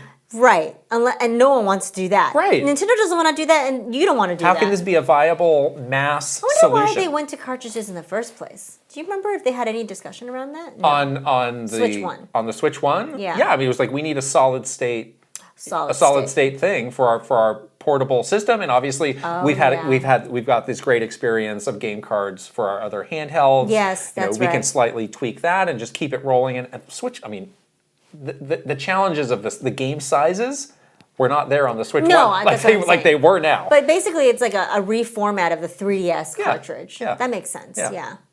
Yeah. So it is an odd problem to start to see the age of and the limitations of. Right. But maybe that is the solution. The UMD, So I that think, back. for the Switch 2, I think it is what it is. And who knows, maybe they will go the extra mile and say, all right, developers, now we offer cards in these different sizes to meet your needs. Hopefully you can use them. That would be nice. But, Right. If you're talking about a Switch 3 scenario, it's like, Maybe that doesn't work. is this where it goes digital only? Is there still some sort of bone that they're going to be throwing to the physical people? Is that worth the time at that point? Like in 10 years, in 8 years? Yeah, who knows what the state of retail will However be long- in right. 8, 10 years too. Right. Because the other benefit, of course, is having a physical good on a shelf, that's always like a positive thing for Nintendo. But if that's obsolete in 10 years, then really, what would they do, right?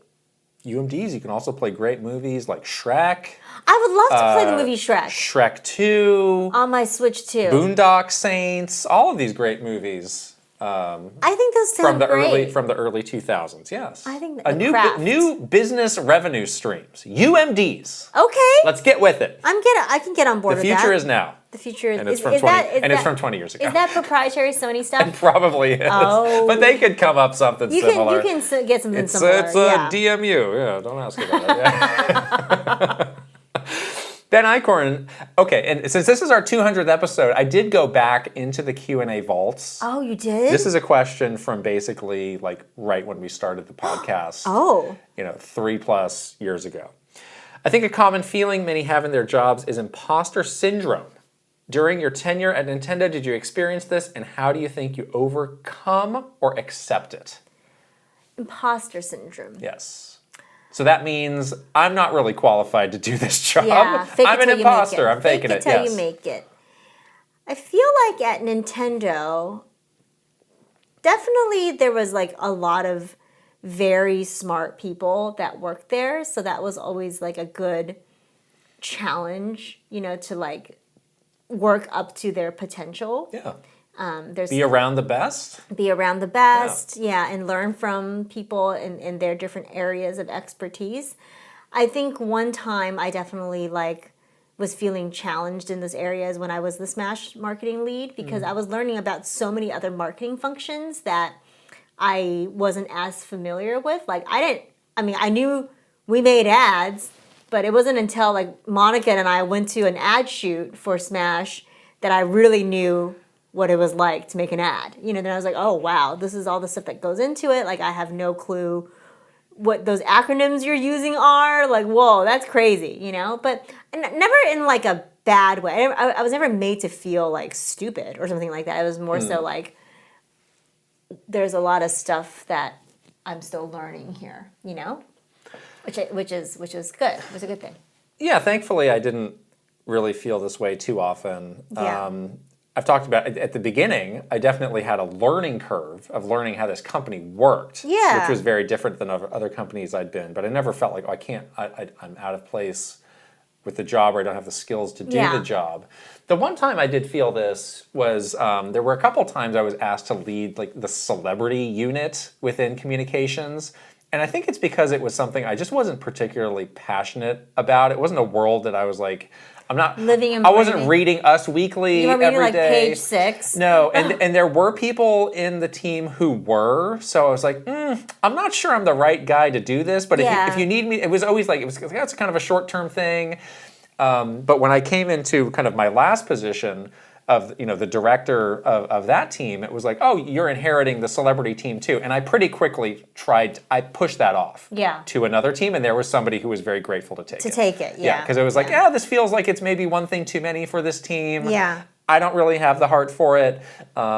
We're pretty stretched thin as it is. I'm glad to let it go. Exactly. Yeah. Exactly.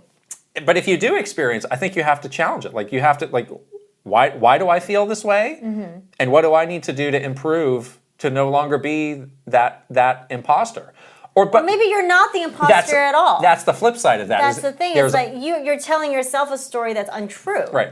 A lot of people experience this who are actually extremely competent. Exactly. And for whatever reason. So it's like you have to challenge it both ways. Right. First of all, am I actually the imposter? Yeah. Maybe not. If I am, how can I do to learn? Yes. To be competent in this job that I'm given. Right. Or I'm not an imposter, but why do I feel not confident in this role? Is someone making me feel this way? Am I making myself feel this way?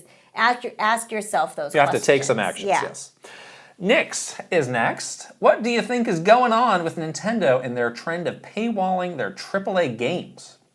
I was very frustrated with Bonanza when I realized that the end of the game was gated behind a gold amount in the Forbidden Lair, and that I had to go back farming if I wanted to see the credits. Now it seems to be the same with Metroid Prime 4, locking its endgame behind Green Crystal Collection. Are we moving backwards? This is the cheapest way of making a game longer. Yeah. I don't know. So it's not literally paywalling, but it is some in-game... Your time is paywall. In-game busy work. You're paywalling someone's time. Yes. Because you want to extend their time in your game. Right. And it's cheap. Did you, in Bonanza, have to go back a lot to, I don't have the number that I need to do this? No. I was very into breaking everything all the time, so I was okay. Yeah, I felt like in Bonanza I was mostly pretty well matched with just my normal playing. Yeah. Getting me to those numbers. I have heard a lot of people say in Metroid, though, all right, I got to the point where I'm supposed to do this thing, and I'm way short, so now I'm just driving in circles through the desert. Yes, I have heard that as well, and I've been trying to, not be short, so I've been trying hard to, collect throughout so I don't get into that situation. But I do not like this. I do not like this mechanic of gatekeeping you from an ending through busy work. Yeah. I do not like games that force you to complete some form of a busy work quest. You hated this thing in Final Fantasy, where suddenly you had to learn how to play Queen's Blood to advance the main storyline. Stuff like that, where it's so obvious what they're trying to do. It's like, we built this game world, we built this mechanic, we want everybody to use it, and we know that you're not using it throughout your natural playthrough. So we're going to invent a reason for you to use this mechanic because we built it and you have to use it. I hate that. I think it's terrible. It's dicey because it can be a loss of momentum for the player. And that can happen a lot. Like we had a loss of momentum in Metroid because we went into an area that we didn't really like that much. Yeah. But if you're cruising and you're like, all right, I'm blowing through this, I'm moving, and then it's like, all right, I'm ready to move on to the end game, and it's like, well, you can't do that. That sucks. This would be a great thing for, the Stephen Totillos of the world to really dig into from the developer's perspective, this concept of padding games. How does that happen? What are the discussions that happen around hey, this game is too short for marketing says this game is too short. I can see there are a lot of companies out there all right, well, if we're in this genre, the expected length is going to be this, and we're a little bit short, so what are you going to do to make it bigger? I don't have the answer to that, but it is an interesting phenomenon that often seems to backfire.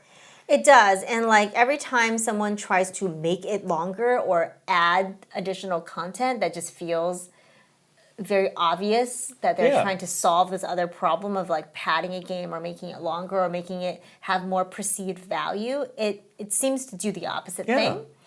And it gives you less perceived values. Not only did you sort of mess up the rhythm and the pacing of otherwise would have been a great game by making me do this, you made the game longer, but I no longer like this game. Yeah. So, I think it's a dangerous thing to do. And I definitely don't think people should do this. I don't think people like this. I don't think anybody likes this. It seems like, optional. I'd rather have a game that feels short versus a game that felt obviously padded. It's like the thing where it's you leave me with a feeling of oh, that was an amazing experience. I can't wait to spend more time in this world.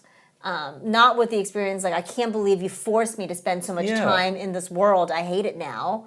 And I'm left, especially in the end game where your last memory of that game is of that negative thing. It's well, that kind of stinks. It's when you get to a great meal and they ruin it on the dessert. It's I just ate a great 3-course dinner and the dessert was trash. Or now I'm waiting for the check. This is always what happens to me. It's like I finished. Yeah. I'm ready to go. And now you've waited 30 minutes. I'm going to walk out with a smile on my face, and now my waiter has vanished. Yeah, taking a smoke break. I can't believe it. This drives me insane. Restaurants, fix it. Yeah, but it like your last impression is it's a very powerful thing. Yeah. You know, and so if you leave the player with a bad impression because they've been collecting green crystals and gold for the last impression they have of that game, it's not great. Yeah. You know.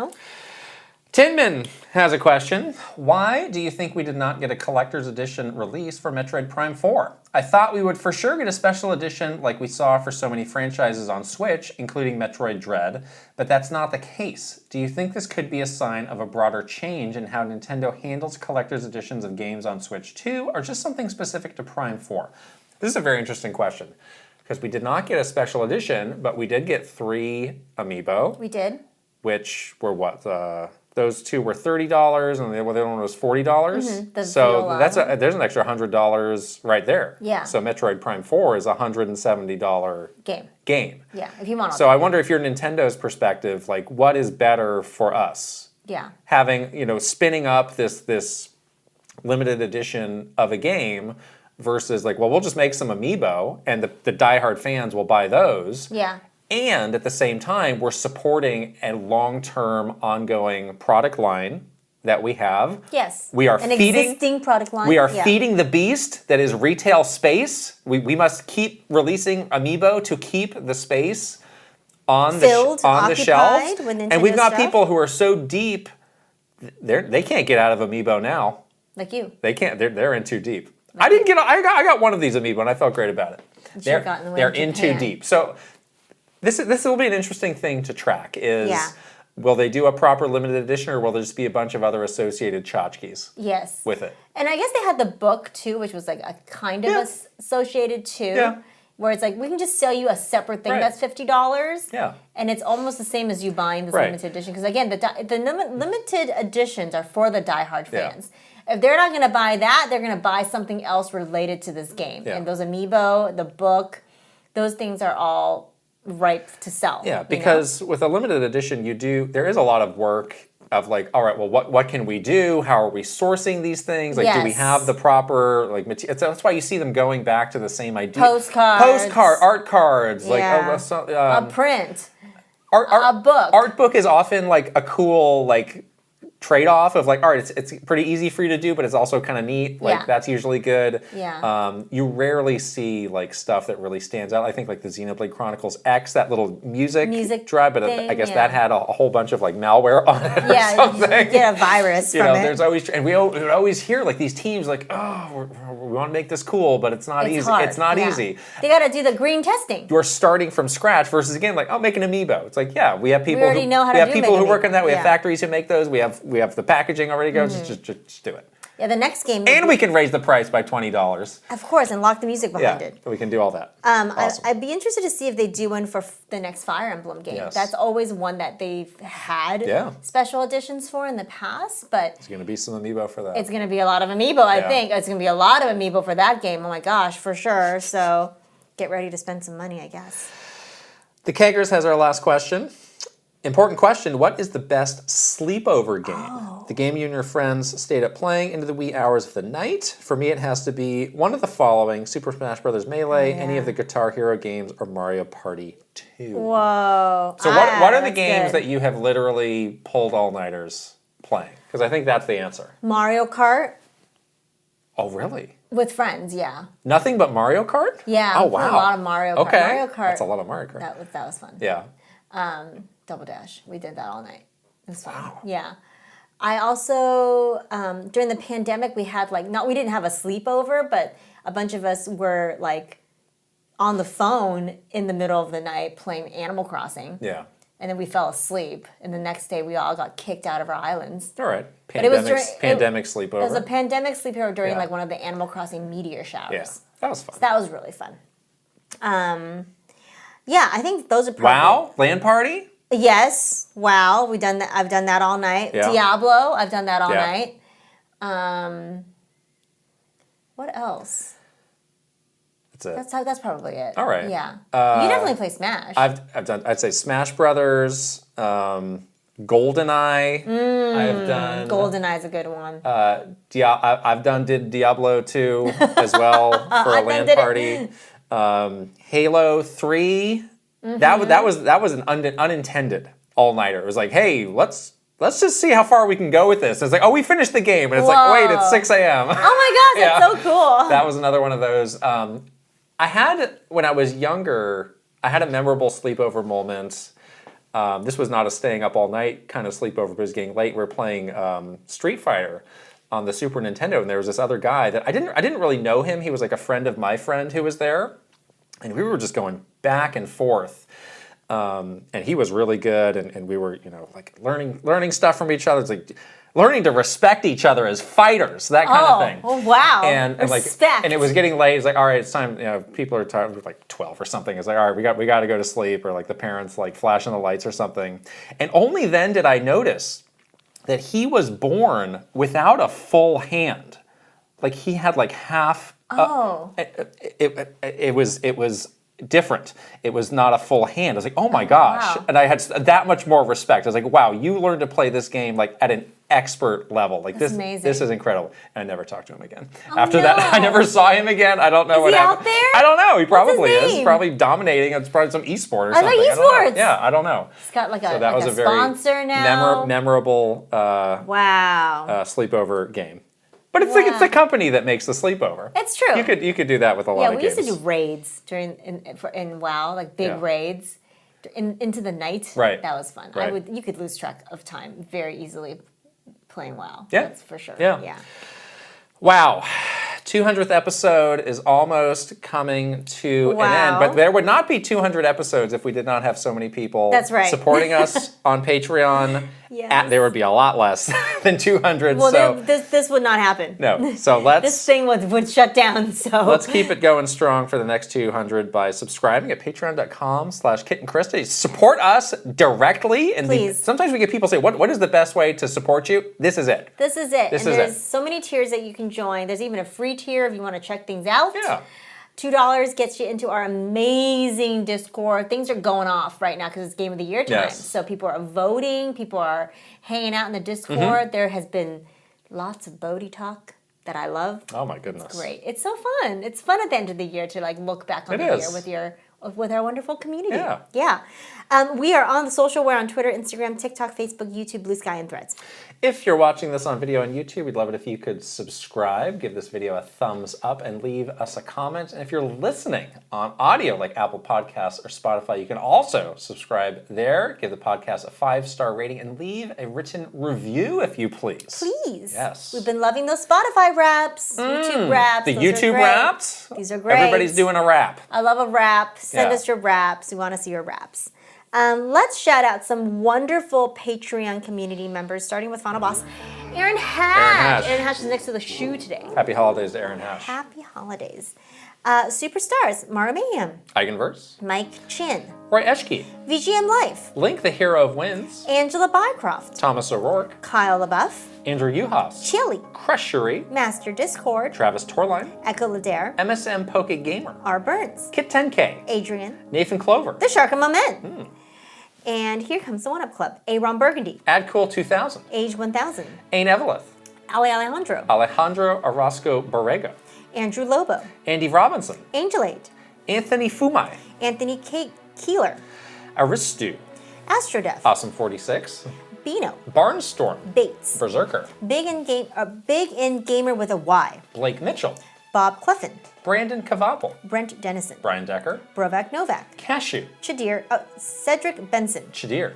Chelly Squirrel, Chris Fisher. Crispy Saurus, Christopher Lay. Chunky Conga, Colleen Finnegan. Cosmic Titan 718, Captain Alex. C Roper 17, Cynical Squid. Dag DeLeo, Dally Dinkum. Dachshund, Debbie P. Dinkum and Papucom, And Doinko. Dre, Dr. Saturn. Doodad Life, Eccentric Tony. Edwin Makes Games, Elite Peach. As Bards 50, Fairbound. Fernie and Jess Forever, Fox Deploy. Funky Hand, Gamer Likes Anime. Gamer Nerd 78, Garth the Wolf. Gartooth, Jeremy. Gin Wolf, Guilty Phoenix 42. Hey Yo Jose, I Can Snake. Ira Bell, Iris Marin. It's your boy J-Hov, Ivancito. Jay Rando, Jameson Eisenberg. James, Jason Ball 34. J Bar, Jeremy Swinnen. Joe Encarnacion. Jonathan Rowe. John Conboy. Jordan Hemmerly. Joris. Joseph Gunther. Joshua Clements. Judy Fruit. Justin Lemminger. Jay Wolf. Callan CPU 57. Kawa 2796. Kevin Delane. Kilo Kibo. Kyle Gamer Barry Rookie. Kyle 325. Kyle Kretzer. Kyle R. Smith. Lazy Cat for Coffee. Leah Rao. Lex. Link 9898. Linko. Lytton. Lois. Luke Hayabusa Kramer. Luna B. Lynn. Macho Potato. Mad Dog 5981. Magnificent Easy G plus Kelly Marie. Mario Man 392. Marky Man 64. Matt GPT. Maverick Nate. Megan. May plus Leon. Michael Mazer. Michael O'Hara. Michael Wong. Mikey. Mikey Macaroni. Mr. Ryan 07. Motomania. Mr. Andy Pond. Mr. Beans and Dip. Mr. Bendu 101. Mute Dog the Gamer. My Tran. Nasir. Naife. Nigbia Reeves. Nasuchu. Ninbendo 64. Ninja 11. One of a Kind. Oliver Went. Omega Index Card. Pangy. Paper Boat. Patrice Millette. Paul Gale Network. Peach Booty. PokeDigiFan 20. Prime Factor. Prince Charmless. Prof Clive. Punky. Raintech. Rob M. Rob O. Robbie DLC. Romsky 113. Rocks. Brian Haas. Ryanetta. Sage Gamer. Salkin 20XX. Scott Seward. Sebastiano Garase. Sega. Sharif Jackson. Shinryu. Shiny Elizabeth. Slowbro. Shump. Schnozzle. Spacey Poo. Spicy Munchkin. Star Fox Melancholy. Stephen Rockoff. Stuart Radley. Pseudopriest. Switching it up _. Tales of Link. Tammer Rhymes with Hammer. Tandem. Tay 120 and 64. TCG N2 1P. Teal Fox 64. The Hyrule Hero. The Keggers. The Quiet One. The Saro T. Thomas Alvarez. Three Rivers. Token 777. Torcheeks. Totally Joette. Totomaro. Trajowie. Trevor Collins. Tugs. Pugby Bear. Tuscoob. Tyler Geis. Victor MK. Vig Mictor. Vinny to the K. Viridian. Virtual Bot. Waffles. WG Grizzy. Wicked Davy. Zachary S. Zelgoroth. Zapatty. Zero Link. And Zroid. I want to shout out Peach Booty for submitting their personal Bodhi sizzle reel I need to use this as a reel. for our consideration I'm using that as we a were reel. working on the nomination. for part of the video graphics. It's incredible. The sizzle reel is incredible. Look at all these like-minded people The coming commitment to together. Bodhi is incredible. I respect this year. it. I really respect it too. Yeah. We got to talk about it. It's very interesting. We will. I want to know. Edwin makes games. What's the game? What's the game? Okay. Please tell me. Wow. Edwin, please. I'm calling you out right now. Wow. Tell me the game. When you see us next week, it will be the Game of the Year podcast. We will have amazing results to share. We will be dressed up, and it will be incredible. It's going to be incredible. I Yes. think we're doing our YouTube premiere thing again. Oh, yeah. So we'll be in the comments chatting you guys up. So see you there. Yeah. Can't wait. All All right. right. We'll see you guys later. Bye. Bye.